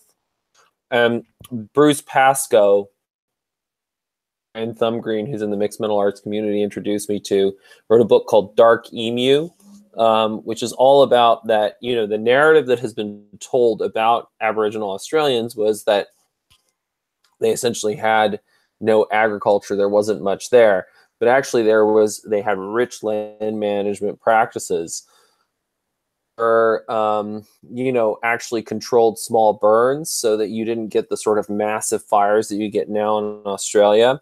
And then also they had some pretty cool technologies. Like they had this thing where they had these weirs with these big walls and rock dams, and they literally had something that they would open the weir up, a fish would swim out, and then there was a sling that would catch the fish and throw it out, and they would just like literally pluck the fish out of the air.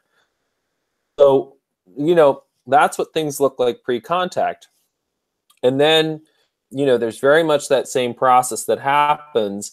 And now you've essentially destroyed the social fabric of the society. You've destroyed the support network. You've destroyed the culture.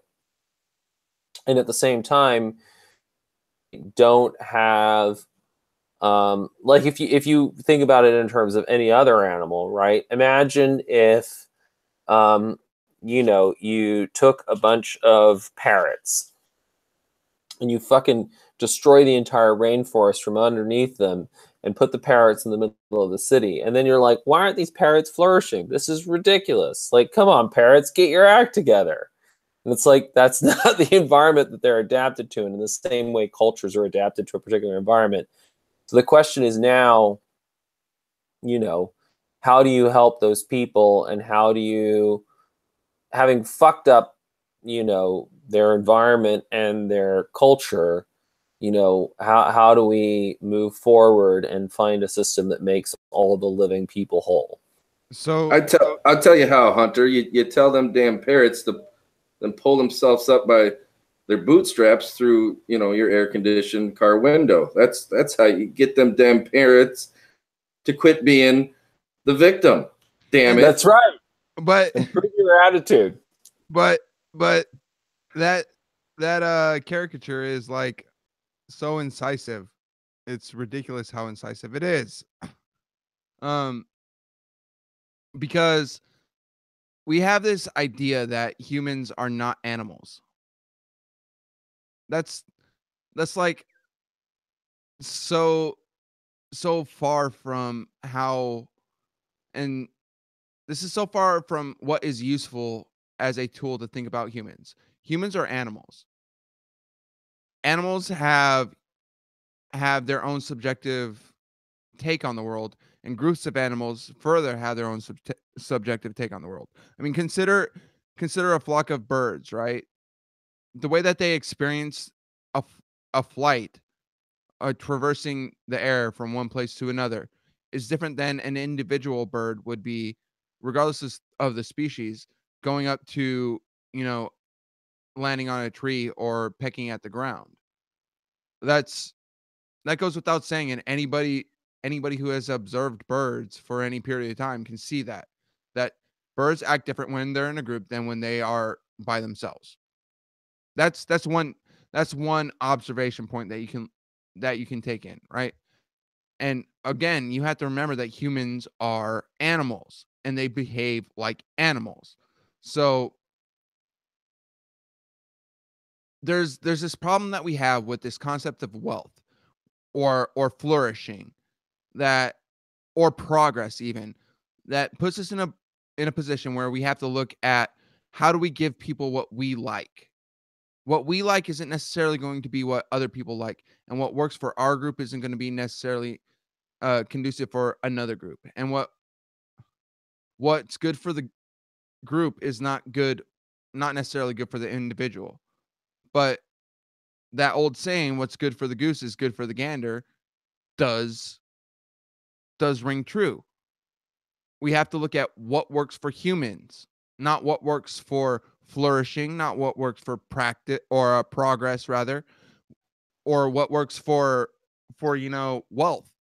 I don't give a shit about getting wealthy. All I care about is having enough money to do the things that I want to do. Like if I have enough money for gasoline and fucking food, and I can go and play music live around the country, I'd be a wealthy man. And I don't need a retirement fund. And this is the thing that I find so annoying when we're talking about all this stuff, is like, I don't want somebody else's wealth, but I want enough to do what I want to do. And I want enough to know that I don't have to spend my time trying to fucking get myself in a position where I'm not worried about whether or not I can keep my lights on or have water the next day. That's a different argument. That's a different argument than what is flourishing or what is wealth. What is flourishing and what is wealth is missing the point. Well, so then do you believe in the? I've never heard of this prior to mixed martial arts, but do you believe in what the hell is universal basic income or UBI? Yes. Isaiah? I basically have a universal income from my VA disability. That's the only reason why I still have lights on in my house. Right on. And so I mean, I paid a price for that I wish I didn't have to pay. Understood. But to maintain that, is that, and I know that you don't care one way or another what label it puts, but the thing that it would scare, you know how it would scare people. You put the S word on it, you put the C word on it, socialism, communism, put the M word on it, Marxism. And I'm not saying I'm for or against or any of that, but it just 100%. And I think it goes back to the question, truly, I think what you're talking about is what has value. And I would argue, and I think with you, that value it comes down to time. At least in my opinion. And Hunter, I cut you off there, so I apologize if you wanted to go in a different direction with that. But when I heard Isaiah saying what he said, I think your struggle right now is the universal struggle of the, pre or basically lower middle class to middle class part of the electorate of America. And I would assume it's, to go back to Michael Q's statement, it's probably the lower class of Australia and the Aboriginals of Australia. I would caution that by saying that people are the same throughout time and space. Sure. Some people have more than others. Some people have less than others. But what do people value in life tends to fall in line with the same things. People want community, people want enough food to eat, and people don't want to have to worry about getting eaten by lions. Right, but it's easy for us to say that when we have clean water. Well, not Flint, Michigan, 2 hours. Sure shit doesn't. 2 hours from me, but yeah, when we have clean water, when the necessities are made, like how much above that becomes socialism? It's almost the same argument. Go ahead. How much time have you spent in the hood, living in the hood, Willie? Like, legit question. Like, well, I showed you where I lived living in the hood. In Catonsville. That was on the inner loop. Not West Baltimore. Right. It was pretty close. But it's not. It was about a block away. It's still not West Baltimore. Is it really the burbs? It's the burbs. I'm a student at UMBC right now. Like, I know what Catonsville is. It's not West Baltimore. It's not South Central LA. It's not South Sacramento. It's not Oakland or Richmond, California.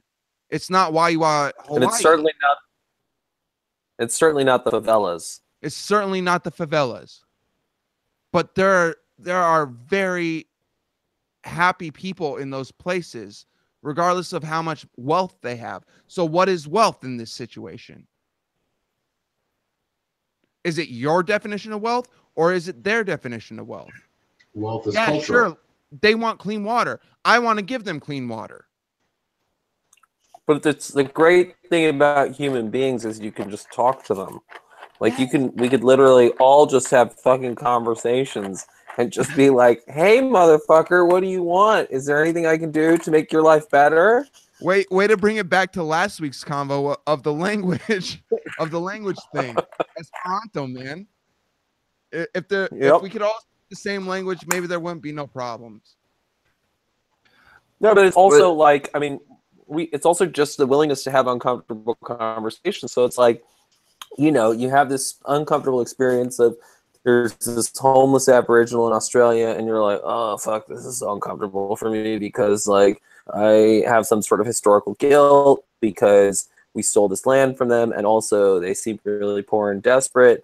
But, that's the thing. We can actually just talk to people, and then all the pieces to figure out a society that works out well for us. So here's an anecdote is here. Like, that I want to build off that, Hunter, because that's so incisive what you just said. That guilt, and you see these people and you feel bad for what your culture or you specifically may have done.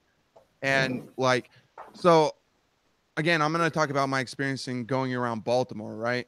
I used to have a girlfriend who I had the affectionate nickname of Peppermint Patty because she was a redhead with freckles and short hair. So we would go to like shows in Baltimore. In Baltimore, it's basically like the homeless people and the poverty are up front all the time, and people ask you for money, and there's people on the side of the road asking you for money. And whenever I have money, I give people money. I grew up poor. I don't have guilt at all because like I'm not the majority. I was not brought up in this culture of we have a responsibility as the great majority to bring up people either by their bootstraps or by handouts, right? So when I see a man in need, I give them money. Regardless, I would give people the shirt off my back, and that's the goddamn truth. My Peppermint Patty at the time was like, why are you giving them money? If you do that, then they're not going to be able to do this, that, or the other. And she's like a master's degree from Johns Hopkins in like public health and sociology and social anthropology. And she's very, very liberal. So people's words don't often mesh with their actions in this respect. And it can be that small, or it could be, wider than that as well. And that's the same thing that people use to criticize Christians, is that people have these Christian values of the meek will inherit the world, but they don't help the meek. So this dovetails back into what I was talking about before with people are animals. They have different values, so they should not be approached in a way to affront their humanity, which is their intrinsic animal values and also our shared values as a species. And I'm sorry for like going full polemicist right now, but like this is like something that I find so irksome within these conversations, is that we come with our preconceived notions of how things should be or what this model should end up at, while not looking at the long stream of history or the long stream of anthropology and our assumptions and how those assumptions have failed in the past. Because like the progressive era has been going on long before the progressive era even was named. The progressive era started with the Renaissance, and the progressive era was preceded by the classical period with Plato's Republic. So, I mean, we have to understand how we got to these ideas that we have about economics and philosophy and politics before we can even start to understand where the next step is. And well, you hit on something on that, Isaiah, and it kind of ties back into the definition of what wealth is. Wealth is cultural. And the issue is we try to do so many good things. We use all these great ideas, like, in studying things like goodwill and the way goodwill destroyed the textile industry in Africa. Yeah. And so then we gave them what we thought was going to help their wealth, which was clothing, like what we thought would be a basic necessity for them, when it wasn't clothing that they were used to wearing, and the clothing that they were used to wearing and that they were producing, now they didn't need to produce, which means that an entire industry failed in Africa because we tried to do something good to them and provide them something without understanding the economics. Yes, 100%. Like, and this dovetails into another Chinese thing, because goddamn, my shirt says Zhongwen on it, by the way. This is the concept of Wu Wei, is like, oftentimes you're going to fuck up things more by getting more involved than you should. That's a way to understand the concept of Wu Wei in and of itself. Is you can So what's the opposite of that then? What's allowing things to? I can give an example. Well, right, but I'm saying if there's a name for trying to help something and breaking it, then what's the term for trying something? Doing nothing and let it break anyway. Or here's one take. If any of you, I'm sure most of you are familiar with Justin Wren, the Bellator fighter, correct? Yes. All right, so I think he pursues it in a correct way. I think what Michael was presenting was kind of like, it is something not culturally understood that is given to a group of people, and when it's taken away, they have nothing to really promote themselves or progress further. So if you take a look at the Justin Wren approach, he's looking at giving them the basic necessities of life. So we're talking about water wells here. And there are some examples where simply just placing a well in one of these pygmy villages, they'll have the capacity to actually make businesses based off of the well. So they're just giving them like a basic necessity of life, and they are coming up ways to expand the welfare that well provides. So just like making little farms, charging very small amounts for the water, like, and very, very small. It's like nothing that's going to bankrupt anybody.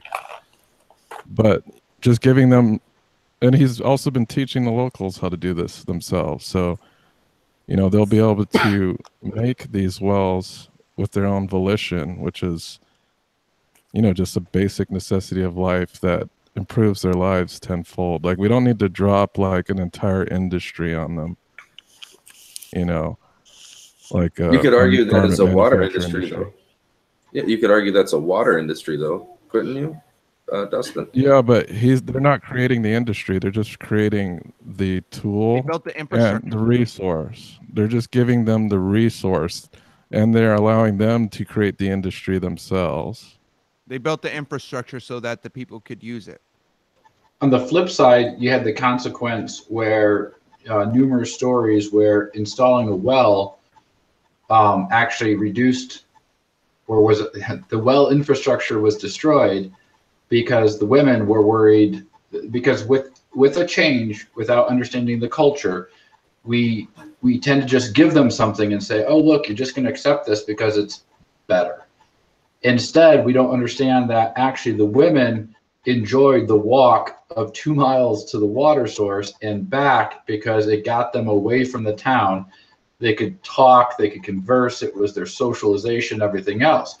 When that was taken away, what wasn't replaced with that was an ability to retain that. So their happiness went down because they felt like they were working harder now.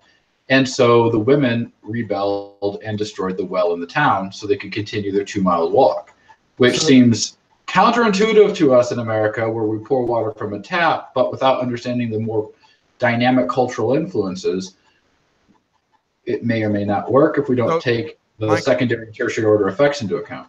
Michael, I could totally understand your point, Mike. And yeah, that could be true, but just giving them the tools to do it themselves. So say, oh, we don't want this icky well in the middle of the town. You know, if we're teaching you how 2 miles away. Yeah, we're just teaching them how to do this themselves. But I won't ever disagree that it's not. Hold on, Mike. To this point, I want to bring up something that I brought up multiple times in this conversation, is that, to Thomas Sowell's point, there are no good policies or bad policies. There are only trade-offs. So what did they gain from building a well? They gained clean and convenient water.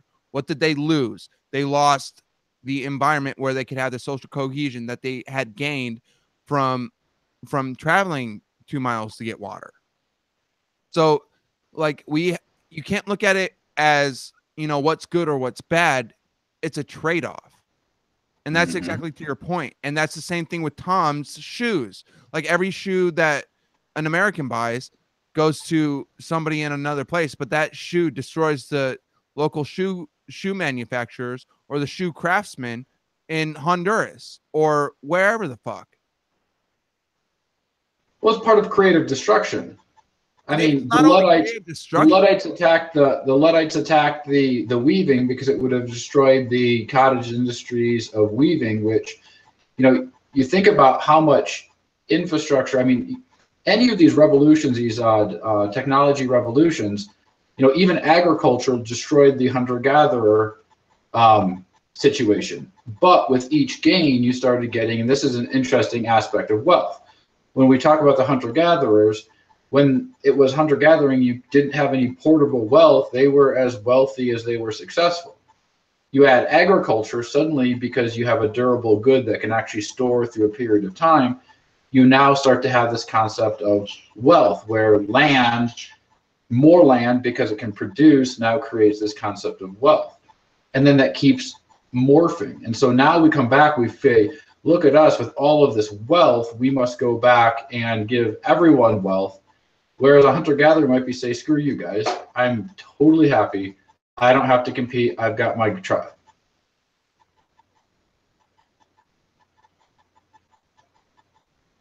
A couple things. That the well analogy, I think that was from a movie. It was I don't know, something about a reporter that was doing something in, oh, I don't know. It was a fascinating movie, though. I don't know that it was a true depiction, or it may have been like a documentary movie type story, but you're talking about, Michael. I know exactly what you're talking about. But it seems to me that all of you in unison in some way or another are saying that it's better to do nothing. And I just want to make sure that we're clear that is what you're saying. Not always nothing. Isaiah had a great point with Wu Wei. It's something, but and I'll tie this back to just a personal anecdote. So I'm a systems engineer. So everything that I do is trades. Systems engineering is the science of good enough. But the key to it is that so I work at a missile defense contractor. You can't have everything perfectly, and everything has trades. And so the key is not to just arbitrarily say, okay, B. Is to say, okay, let's get A, B, C, and D on the table. Let's take a look not only at the immediate consequence of that, like what type of seeker do I put on this thing? EO, IR, millimeter wave, radar, whatever I want, right? Well, but what are the consequences? And becomes more detectable or whatever. There's consequences. Or whatever, right? I mean, I may want a passive EO, IR sensor because a radar sensor can be picked up on any sort of a system. Even though a radar sensor will have longer range and be able to penetrate through cloud cover and everything else, it actually loses the power of stealth. Anything can see that thing coming in and react to it. So it's not about necessarily the immediate, what you would perceive as a radar would be better because it can do more things here. It's that, what are you trying to do in the end? Yes. And then there is no perfect answer for that. So based on these trades, what is the best answer I can make at this time? And to bounce off, I think what Dustin was saying about public schooling, and I know this is odd to bounce off what you're saying, Michael, with public schooling, but a study just came out. I'm in the teacher advisory council with my board of education. I represent my school, talking to the superintendent and the assistant superintendents and stuff like that. And a study came out, bipartisan study, that said that we should be funding schools, to Dustin's point, differently than we ever have. So that is to say, let's say the base for each student getting any sort of public schooling is, I think they wanted it to be $9,000 per kid per year that pays for them through whatever means. And what this did is it differentiated the kid based on need. Kind of goes to your point with the trade-off. You were saying radar, I'm saying need here. So if a kid was a farm kid, free and reduced meals, then they would actually get, they would be, the school would be compensated at 1.5. So one kid should only be one if they're, you know, quote unquote, you know, normal or across the board. I don't know the good term for it that's PC, but let's just say normal for lack of a better term. So the impoverished kid is 1.5. So now they're worth $1,400. The kid who's a farm free and reduced meals and has a cognitive disability is worth 1.75. This study just came out, and I was thinking about throwing it in MMA, but the idea was to make public schooling, at least in Michigan, better. And is that where you're from? That's where I am. Great question. It's where I am now. Yeah, I was born here. I was born in Michigan. Where? Sorry, don't mean to. So was I. Originally, like Emmett, like little itty bitty town, most, and then it's like in my life I've probably moved about 14 times, I guess. So to give you a perspective of where I come from on this, do you know where Gaylord, Michigan is?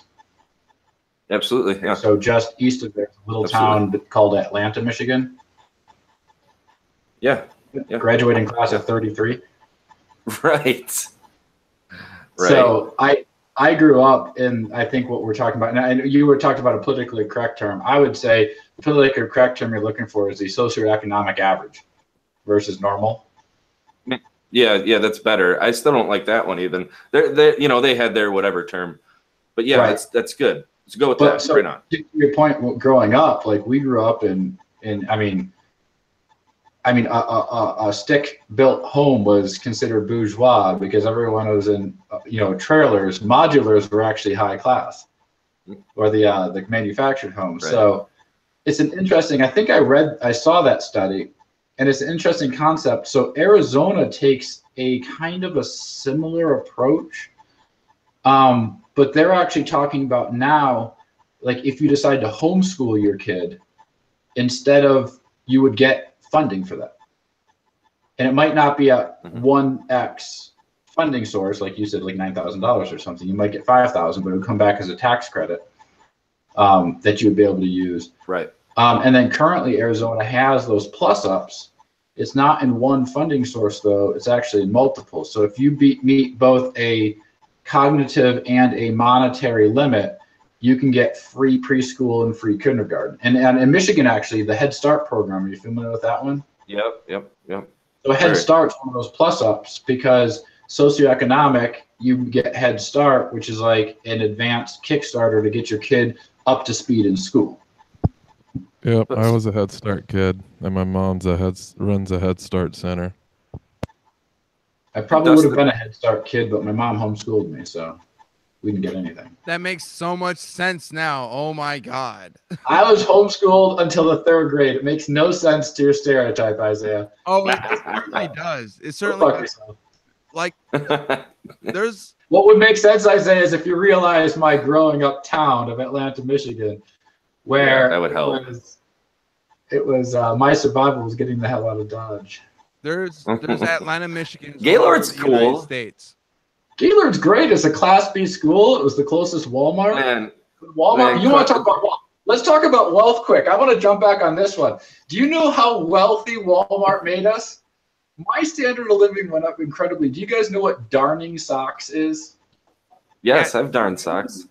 Okay, so only a certain group of people will ever know what darning socks is when you have to patch those holes. And I had socks with multiple darns in them. But when Walmart finally came into town, my parents could actually afford to throw the stupid things away. Yeah.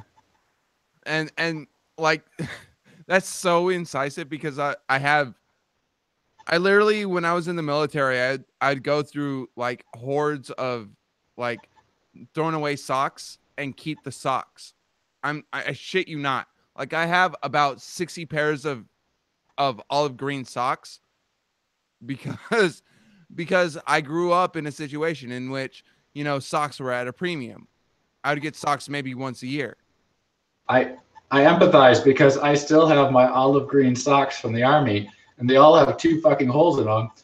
And my boots, I keep having to glue the soles back on. Yeah. But you know, I finally went out and bought new socks for my boots. Yeah. Back to the original point, though, fellas, is funding kids differently for high schools and schools at large the same as putting a well in these pygmy villages? Yes. Is it going to? No, yes, and here's the I believe consequence. so, because you're giving them a tool. You're not really like solution such as, oh, let's give them a house. You know, education's a fundamental tool.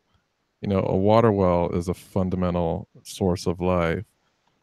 So, if, you know, those I think are pretty equivalent relatively. Like if you take a look at how, you know, how do you raise the pygmy community from their dire straits of not having clean water and, you know, having infants die, and, you know, it's an extreme upgrade to their life expectancy and whatnot. And I believe that if you're going to take that relatively to America, like how do you raise the quality of life for those who don't have the opportunity to obtain it? And in America, like in an impoverished community that doesn't have a good school at all, you know, you give them the tool to get that opportunity. It's not about shoving opportunities at people. It's about giving them equal tools. Like we're not going to have people with gold hammers and people with like rusty ass, you know, beat up hammers. Let's give everybody a nice functional hammer on the public level so that they can all at least come from, you know, the same opportunity to, you know, rise up. That is, yes, it's a very valid point. I think the question, just like drilling wells or a consequence was mentioned earlier, or a situation, the free or reduced lunches. So it was interesting because when Michigan specifically started offering free breakfast, what they found as the consequence is that the parent stopped spending money on breakfast. And in the summertime, the kids were getting malnourished because they weren't actually getting breakfast in the summer. So then they had to start instituting it again. So it's one of those questions, like you'd think that, yes, a good breakfast is great for being more successful in school, but what never happened was helping the families actually learn. Like the tool for one kid wasn't extrapolated to the families. So the families didn't know or stopped actually providing for the kid in the summertime. So I just want to talk to that point of free school meals. When I all through my school life, from the time that I was in third, fourth grade until the time that I graduated high school, I got free lunches and free breakfast. And like it's hugely culturally dependent, because in my house I was the main person who would cook besides for my mother. So me and my mom would split cooking duties, and I've been cooking, you know, like at least 2 meals a day every day for 20 years, and I'm 29 years old. So I mean, in a lot of situations that would be looked at as child abuse, like point blank, having a kid take care of his family. So I want to poke on that one, and that's a weird one because I agree with you. There are certain things that, like, I started working when I was going into my 7th grade year doing yard work for people in the community. And part of that, like, my parents only gave me $50 a month, and that was for my school lunches, that was for my clothing, that was for all this other stuff. I could get food under the house, but it was kind of try to drive me to learn how to budget and drive me to learn how to make money. So if I wanted anything else, I had to go work it. And we had somebody call Child Protective Services, whatever the equivalent is in Michigan, I don't remember, on us, because they thought it was horrible that I would, and then I had to ride my bike there. They thought it was horrible that I would have to ride my bike to go do menial labor at somebody's house because my parents wouldn't give me the money. I used to get angry at child labor laws because I was trying to get money to A, help my family, and B, like when I was 14 years old, I wanted to take girls out, man. And the child labor laws prevented me from getting a job so that I could have dates with women or girls at the time. Or like when I was 14, I would have fucking hit on 25-year-olds, honestly, but that's besides the point. Well, you were hitting on my mom the other day, so. Oh, yeah, sorry about that. It happened. The acquisition of video games was my driving factor for that doing too, odd man. jobs. That too. Like all these things are like money in America. Money talks, and that's why so much of the focus on how to help people is to get them money. Well, but that's not what they need. The thing was, what was interesting about my predicament is the number of laws I broke. Working at 12, 13, using, you know, I mean, the amount of OSHA laws I broke to mow people's lawns. And yet what it did is it gave me tools. And those tools are, I mean, I had like 14 jobs, I think, if I counted right, by the time I graduated college. Yeah. But I leverage every single one of those fucking jobs. Here's an interesting aside. So the whole $15 minimum wage. I worked 2 summers before my junior year and before my senior year doing carpentry. And I made just the minimum wage, which was like $5 something an hour. And I was thinking about it because I actually leveraged that in numerous other places, but more specifically, a few years ago, I built a workshop off of my old house. And because I knew how to do carpentry and I knew how to build buildings, I actually just subcontracted out a couple things and built the whole other thing myself. Well, the bids we were getting were like $10,000 more than what I could have done it for. And so I saved $10,000. So by taking that $10,000, then I went back and I said, okay, how many hours do I think I worked during those 2 summers? And then average that $10,000 savings across those 2 summers. Suddenly there I am equivalently making $17 an hour. But not at the point in time that I was doing the work, but later when that work manifested itself into another benefit. Yeah. Yeah, like there was something posted by MMA Today, the Mixed Martial Arts page. It's from Walt Whitman's Manly Health and Training, right? On I forget what the fucking thing is, but basically like it says intelligence, wealth, or standing do not replace hard work, skill, and grit, basically. Like one thing too, just about like going back to the minimum wage thing, like $15 an hour for a single dude with a roommate is awesome and almost ridiculous. Like I could understand why they want that, you know, maybe for someone with a family, but then again, like that's kind of crazy to just think about how $15 an hour is going to make everything better. It's harder on the small businesses that have to cut employees because they can't afford, you know, to support that.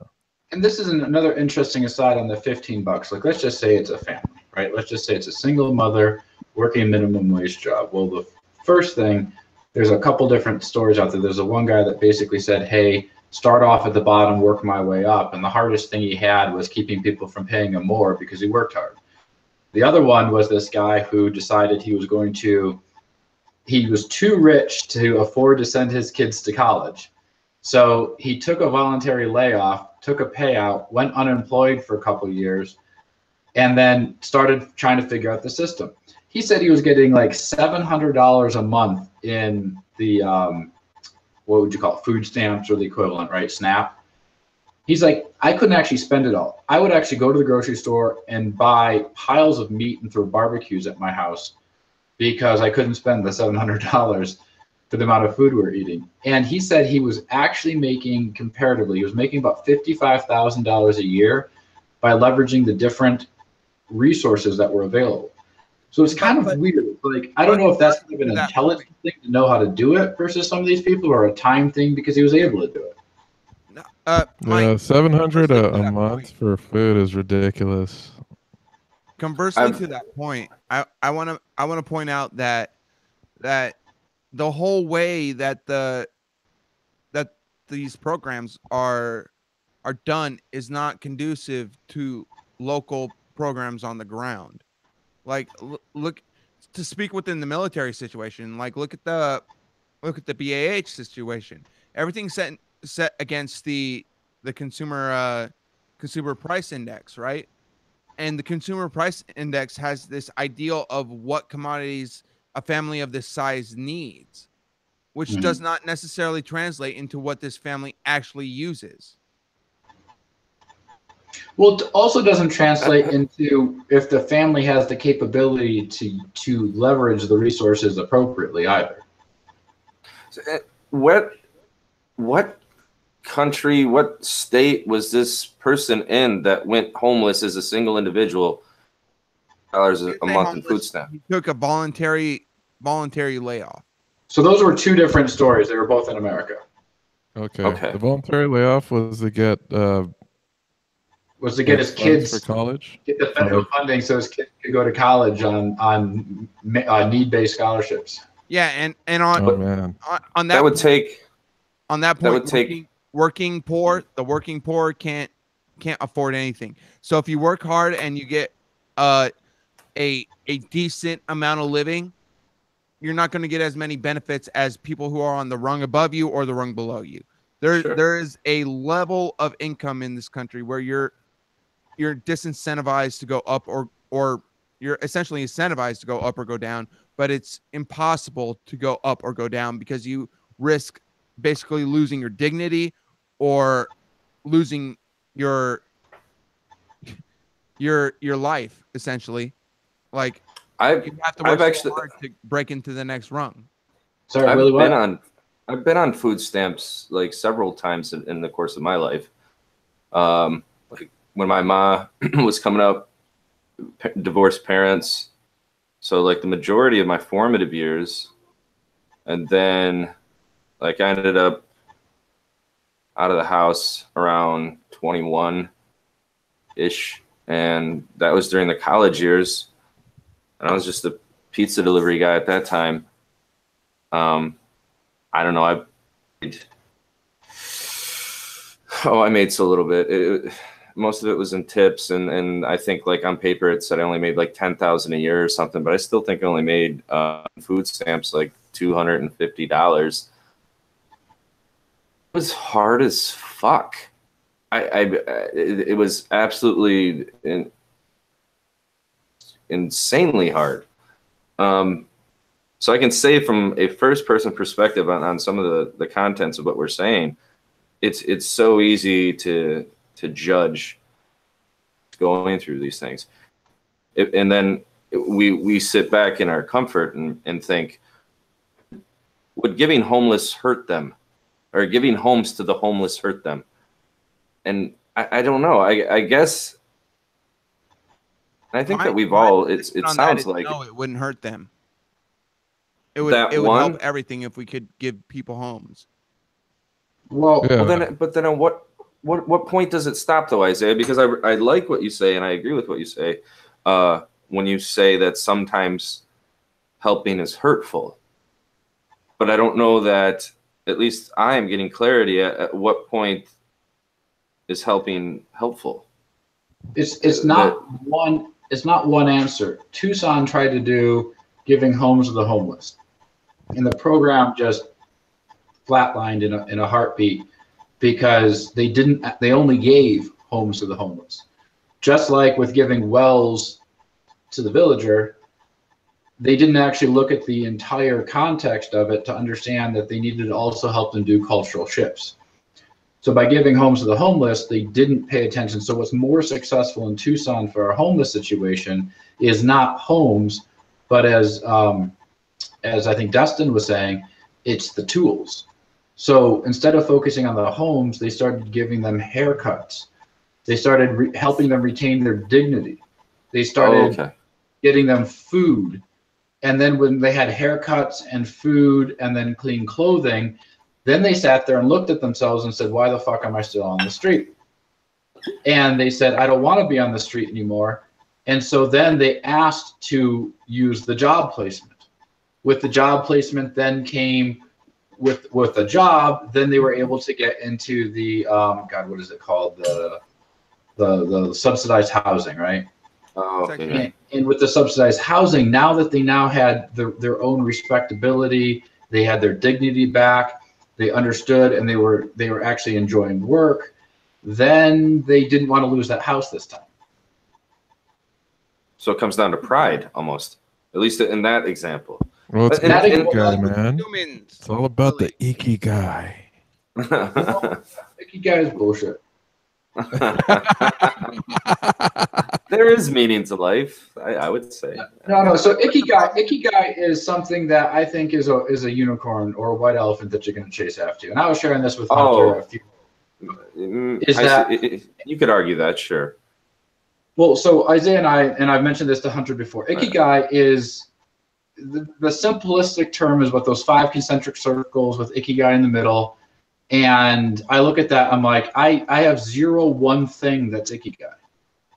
But I developed these concentric circles, so my job might have 2 of them, my family has 3 of them, my hobbies have others. And so instead of being a 2-dimensional 5 concentric circles, it's like 18 concentric circles in a 3-dimensional space.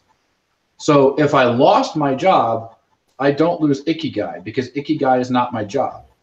Ikigai may be composed of my job, but if I lose it, I don't lose Ikigai. And I think that's something that's kind of, maybe that's where I'm going with the first thought, is you can't just try to give somebody Ikigai. You have to understand all of these other concentric circles that make it up. So giving the homeless person what we would think of as Ikigai by giving them a house or whatever isn't, because it needs these other concentric circles. You have to take into account their pride. You have to take into account their background. You have to take into account their culture. And once you start blending those things together, you can actually give them where they can find an Ikigai, but it's because you've looked at the holistic portion of it, not just homeless guy doesn't have home, give him home. So multi-level Ikigai. I'm sorry, Dustin. Level everything, because to that point, I want to bring up the fact that I'm from the Freakonomics School of Economics, and incentives. Well, no. Understanding people will help you understand markets, and economies. Okay. People are not rational. Well, we're not rational, and we're not emotional. We're both at all times.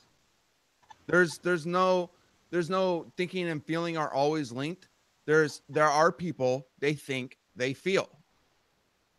That's really what the message of the Descartes' error is. There are people, they think, and they feel. And when they communicate, their reason, their rationale, and their emotions come through their communication. So to go along with that, why? Damn it! I had a point. All right. Well, since you don't have the point, I'm just gonna do a food stamp story. I think my family probably received it. Single mother, 3 kids. We received it for quite a while. I'm thinking maybe into early middle school. And I remember being super embarrassed that, because we didn't have a car, it's podunk family, and I would have to go to like the social security office. Like my mom would say, hey, go take this there on your way to school or your way home from school. So I was like, oh, damn it. Because, I have my friends there. They're going to see me go into this place. They might know what it is. And then I was like, now thinking in hindsight, all my friends probably did the same shit. They probably were all on food stamps. So it really didn't matter if I went there or not, because they're all in the same boat as I am. Fucked up tool. Yes, it is. Yes, and that note just sparked my memory, right? So I was going to make a point of why basically domestic violence against men is underreported. Why is domestic violence against men underreported? Because you'd lose your integrity, your dignity. You wouldn't be seen as manly, right? That's where you're going with that, I'd say. Yes. Now there are legitimate studies by the NIH and the FBI and the CDC regarding this, that domestic violence, regardless of sex, is commensurate per sex. And I've seen figures, within 5 to 15 to 20% of the amount of injury per sex of the perpetrator, right? So that means that a man attacking a woman is between 5 and 20% more likely to end in an injury as a woman attacking a man. So yeah, men are more violent than women using that metric, but the numbers are closer than what is common knowledge or common sense tells us. Like women are violent to men, and that data point is skewed by the culture, right? And the same thing goes for what you can and cannot get out of entitlement programs, because people will have a low buy-in to entitlement programs if their culture tells them that you are an individual and you must be self-reliant.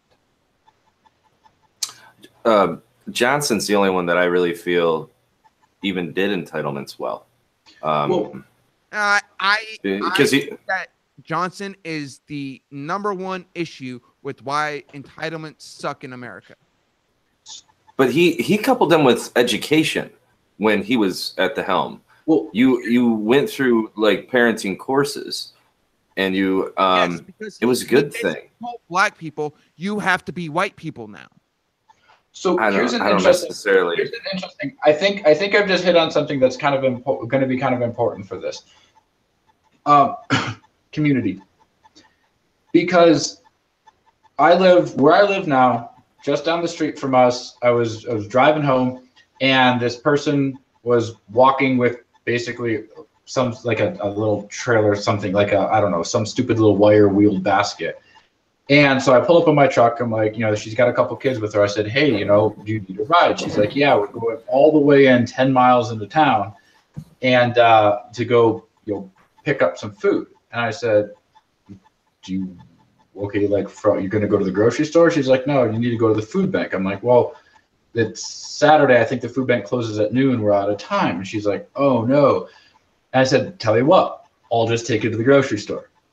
And so I took her to the grocery store and I bought her groceries, went back to the house, saw okay, this is not a good situation. So I called my former pastor and I said, hey, what can we do? And we started rallying people from the community and started trying to help her out. And pretty soon, just talking to my neighbors and things like that, pretty soon we've got people going down there. We find out that she's trying to be sober, so we get her into an AA group.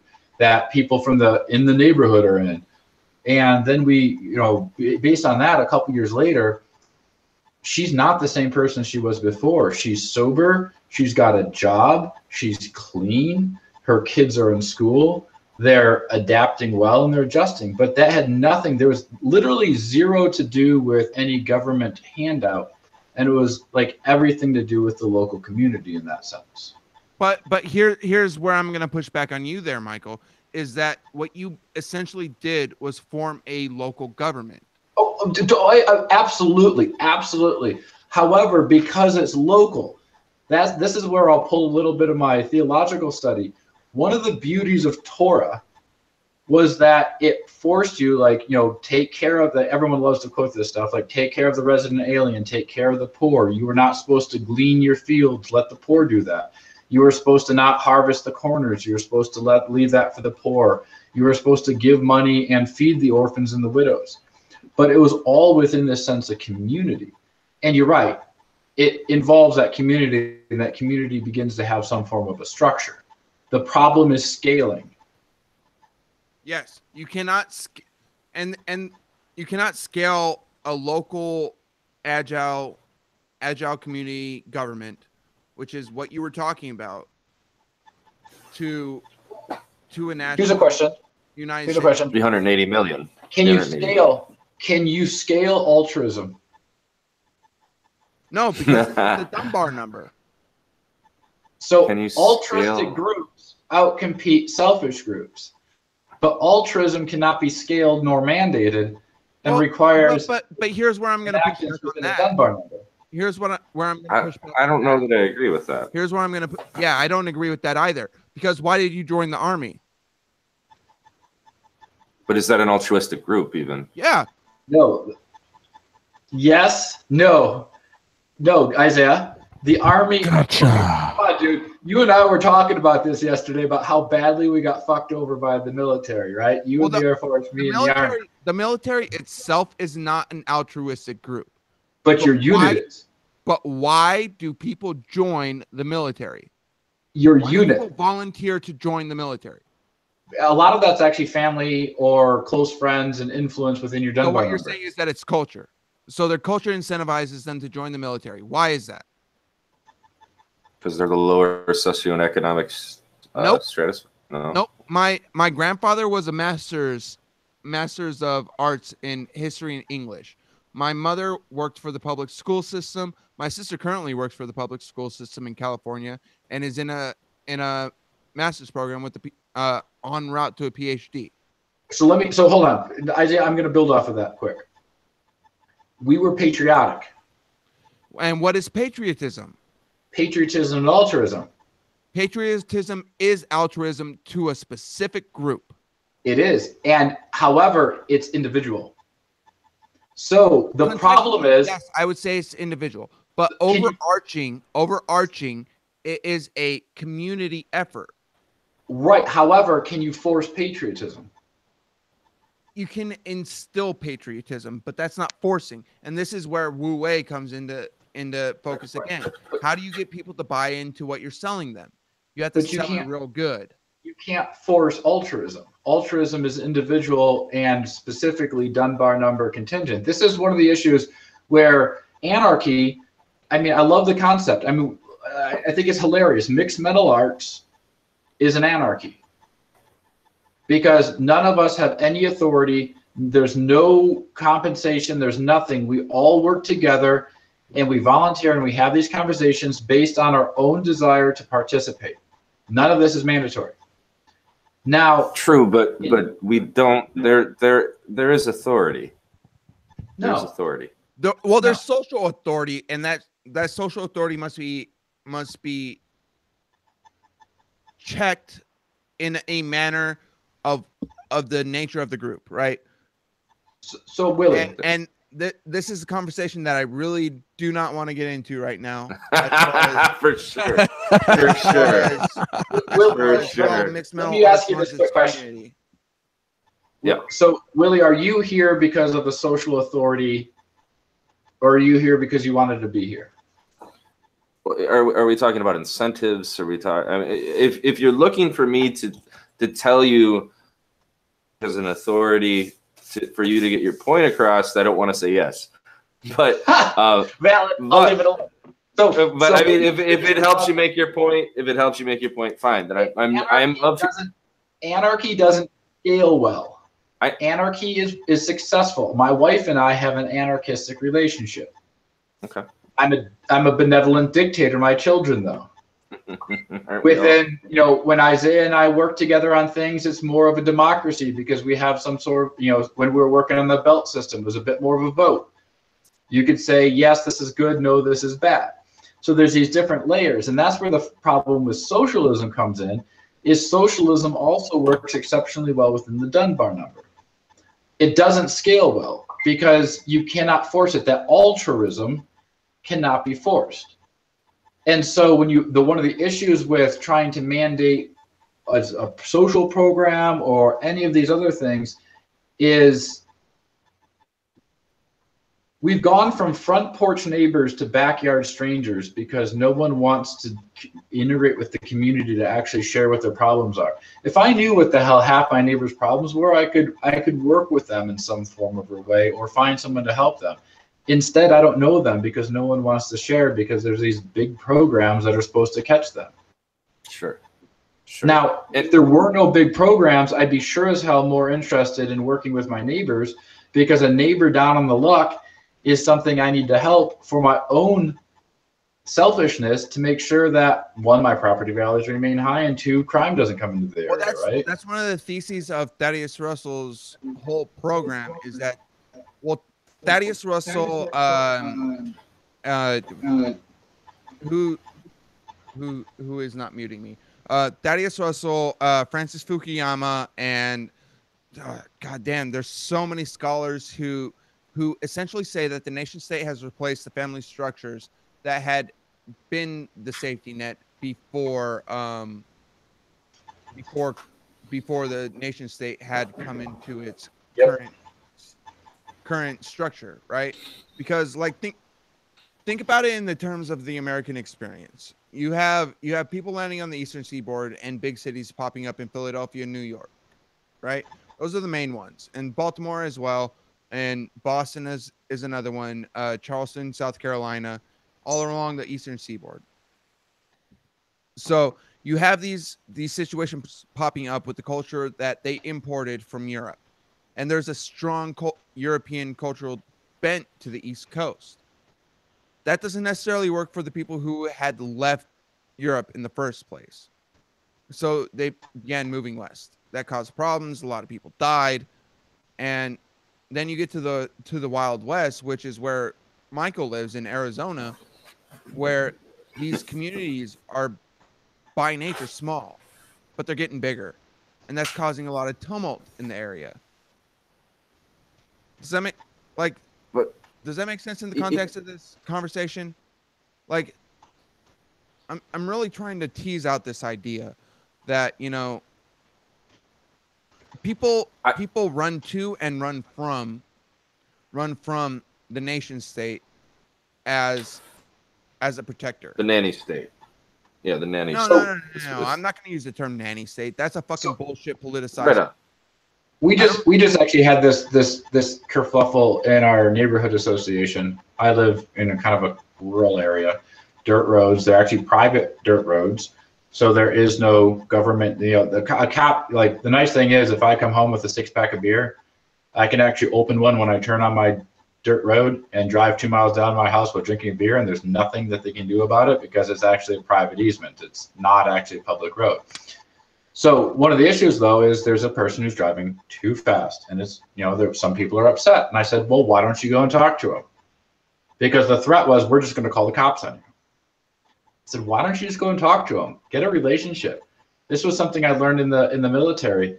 I say how smoking saved my life, because I bought cartons of cigarettes and gave them to my soldiers who smoked, and gave them an interpreter and said, hey, when you step out of your vehicle to smoke a cigarette, find an Iraqi and talk to him.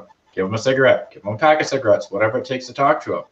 And then I said, bring photos of your kids. If you don't have photos of your kids, or you don't have any family you want to share with, print ones off the internet, show them pictures. Because people don't like to kill people who they humanize. And so one of the issues with a lot of the big state is that we stop humanizing the people who sit right next to us. And when we stop humanizing them, we stop caring to support them. Yep. So many of these programs that are actually driving to help these people are actually isolating them socially, isolating them in a community, and still not meeting their basic needs because they're only looking at giving homeless people homes. Okay, Willie, what's your antithesis then? What is your my point to that? That you have the choice, even with a welfare state, to still know your neighbor, whether or not it's the social norm is irrelevant. You have the choice to the side of the street. I mean, these are individual choices, and if people did what you are talking about more, then altruism becomes scalable. It's that propaganda seeps into our mind of the other and scares the shit out of us. So, and instead of believing in the ideal of altruism and aspiring to that and having that, imagine if the propaganda was for altruism. Imagine if there was a nationalistic and patriotic push for altruism. Willie, that I'm going to stop you. Yeah. There's a few things that I want to shoehorn in, and then I'll let you continue. One, there is no good or bad. There's only trade-offs. I'm going to keep saying that over and over again. There's no good or bad. There's only trade-offs. Two is that, fuck. Like oh my God. You're good. There's no good or bad. There's only trade-offs, and just talking about him picking up somebody on the side of the road. Honestly, culture's everything. That's the other point. Is that culture's everything. Sure. Okay. You know, you can rail against a culture that you don't like, or that you think has or whatever, has aspects that are disagreeable to you, but these cultures grew up for a reason, and there's a reason why these cultures exist, and that has to do with the environment and the incentives and disincentives that are presented within this culture or within this environment. Sorry, Willie, I wanted to hear the rest of your point, Willie. I mean, basically where I was going with that is, I don't know, first of all, hope is, I don't know if I want to call it a drug unto itself, but it snowballs, it builds. If we all choose to not only get behind social programs that actually are helpful and beneficial, and I don't know how to necessarily manage them, but then on top of it, still talk to our neighbor, person on the side of the road, still not see the other person standing in line at the grocery store as an asshole in front of you. Or, you know, we take on the persona, and it's like this consumerism, competitive persona. Gimme, gimme, gimme, buy, buy, buy, do. Everybody else is in my way. Gimme, gimme, gimme is one of my favorite songs, by the way, by Black Flag. I want a couple chords. Jump on one of those fucking instruments and bust one out. Come on, Isaiah, what are you waiting for? I prefer Me First and the Gimme Gimmes, which is I think it's a punk band, right? Right on. But anyway, but the point is, let me address a couple of ones that you made so far, quick. Yeah. Okay. So, China, communist, socialist, whatever you want to call it, or North Korea is the same. They have everything is equal. Everything was provided, and what it resulted in, more often than not, was the fracture within even families.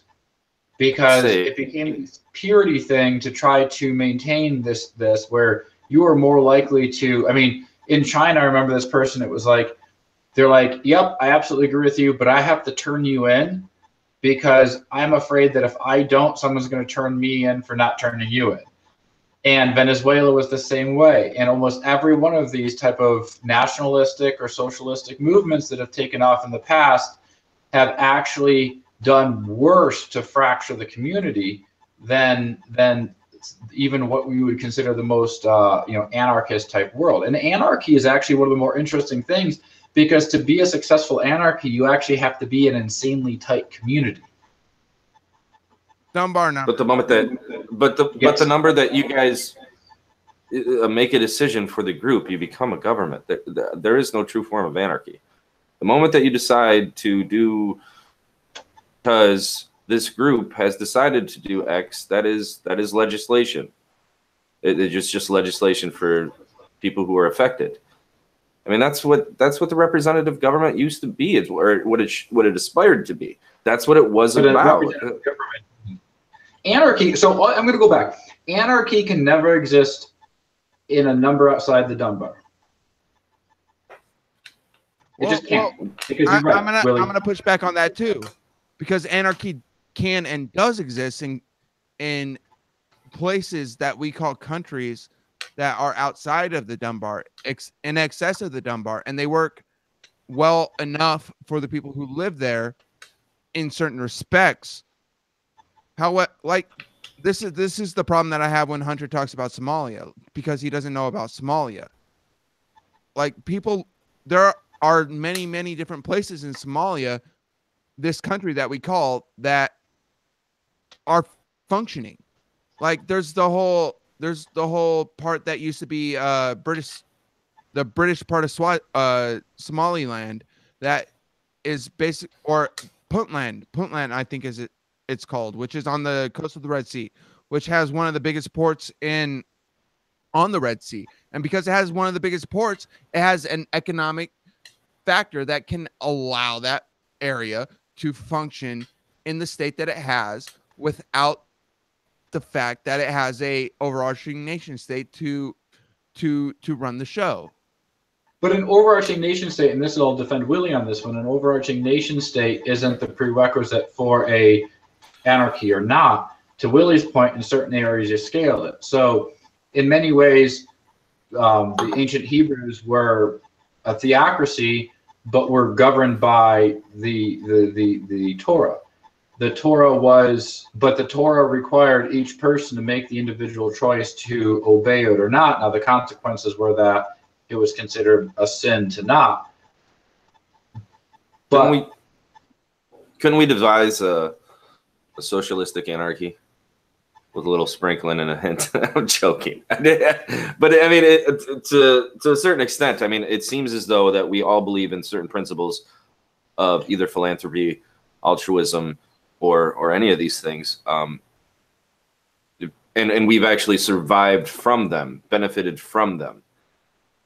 There is a political philosophy, I'm sharing it in the chat, of social anarchism.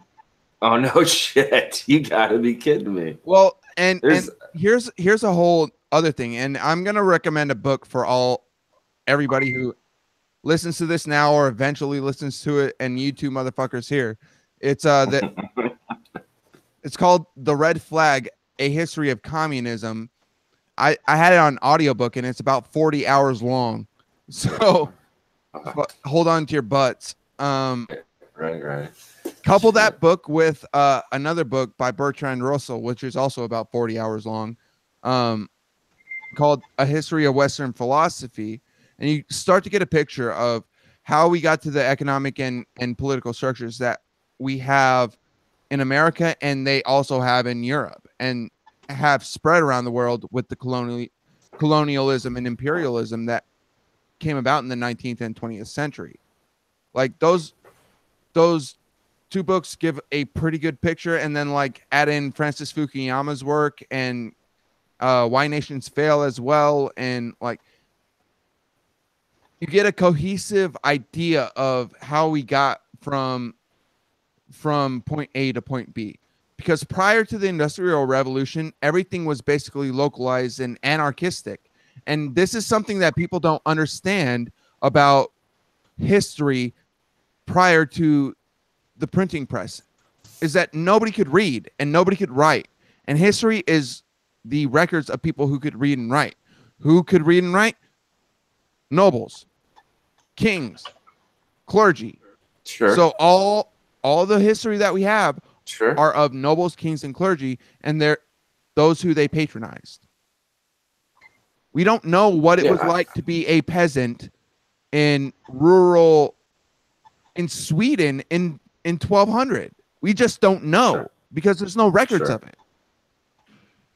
I mean, the stratification still exists. Stratification does still exist. Yes, sir. Really, Yes. you were looking for an example of basically an element of social anarchy. Mhm. I'm going to point you, and maybe we can chew on this a little bit. Small kind of, I would say, your smaller sized churches, Mhm. right? So Mhm. you choose on your own free will to join the church. Now, Mhm. granted, there ends up being a touch of government in that if you want to go that way, right? But That's I what I was would talking consider to it. Chris Reed about this because Chris really challenged me on this because you were, Mhm. you know, he was talking about like, you know, what's wrong with socialism. I'm thinking big state socialism. And then he started sharing some of the other flavors of socialism. And then I'm like, well, hold on. You want to find the best socialists in America? Go look down in Southern Republican evangelical Christian churches. That's one of the most pure forms of socialism in the United States that you're ever going to find. Because you give tithe based from each according to his ability to each according to his need. Because if 10%, if you can, some people give more, some people don't give at all. But it gets distributed back to everybody equally. I never thought What that I is would not hear you true. quote the Communist Manifesto, Mike. Never Right. thought I'd hear you quote that. Well, but the point is, church actually does that, and it's actually based off of this. A lot of the people look at the Bible and they say, "Well, that's kind of a socialist document." And yes, the Bible is a socialist document. Your best socialists in America are Republican evangelical Christians. I It can't. works. I would have to chew on that an awful long time. I mean, I see within the context of what you're saying. Yes, that makes sense. Then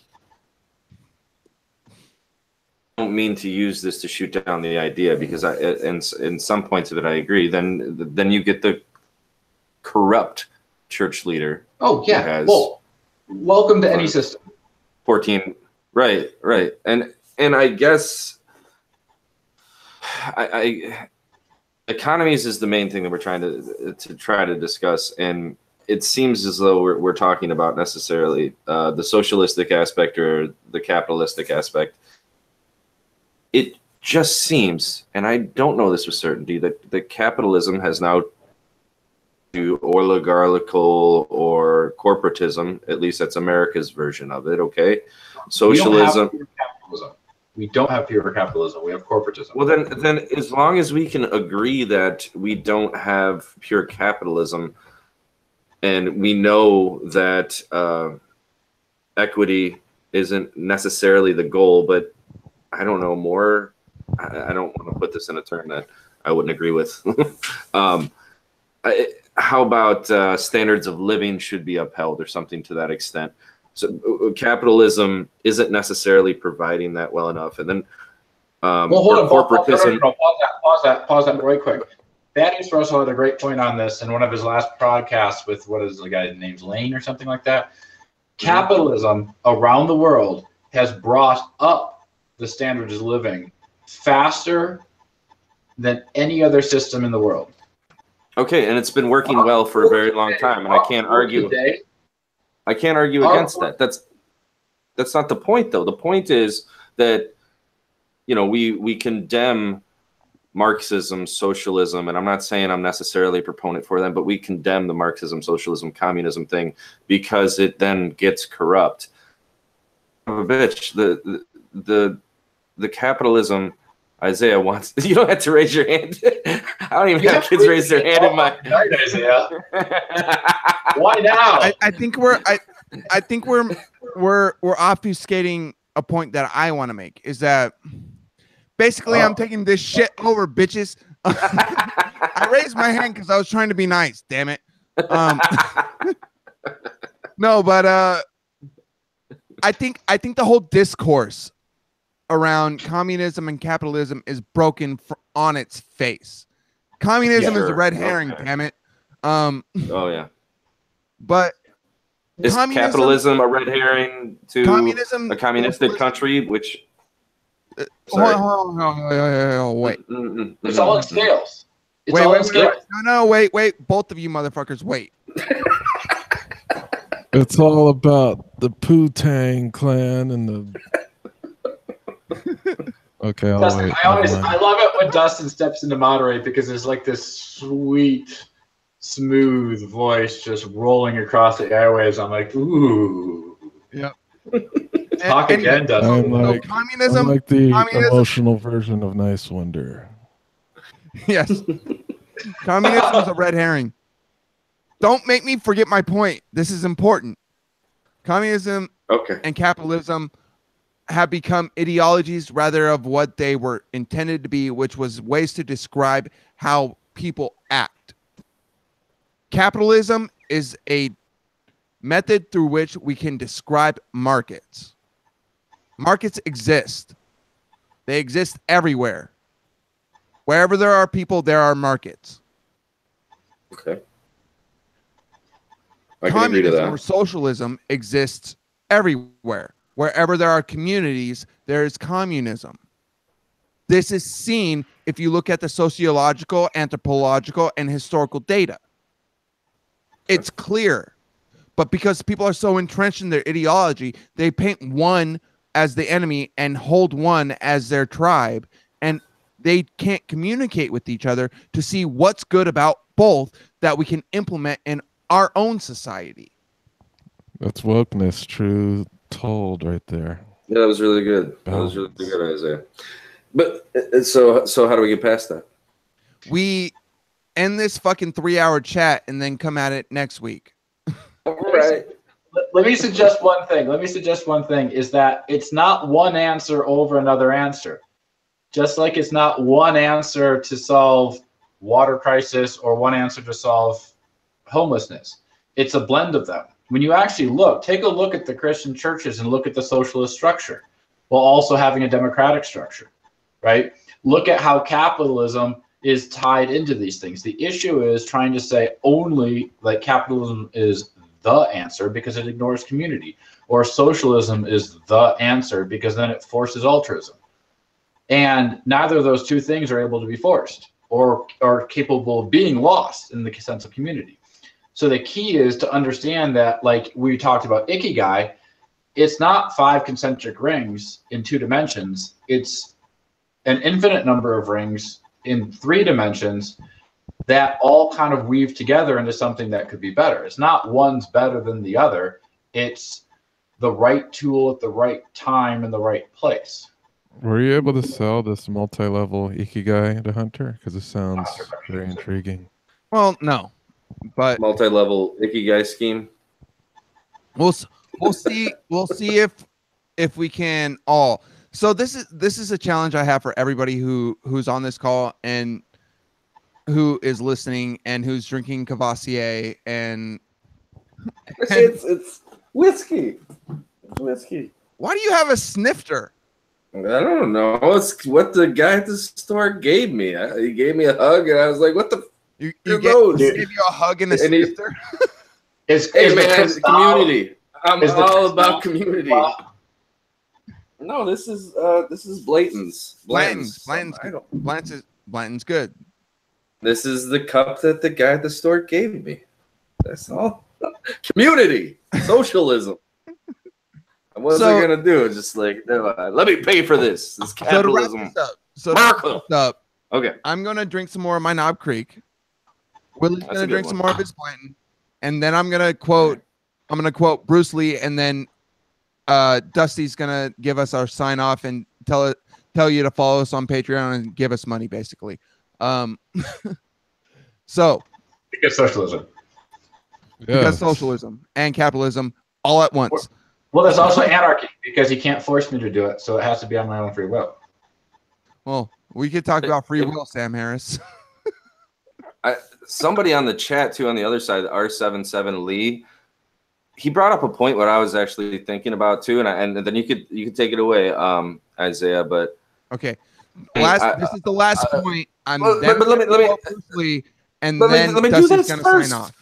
this is your. Let me do this first. But anyways, he was saying that AI might potentially bring into existence some sort of new form that is a hybrid or something that is potentially between that we had not thought of prior, because we have been stuck on capitalism and socialism, whatever, Marxism, since tulips and frickin' industry. I understand the point.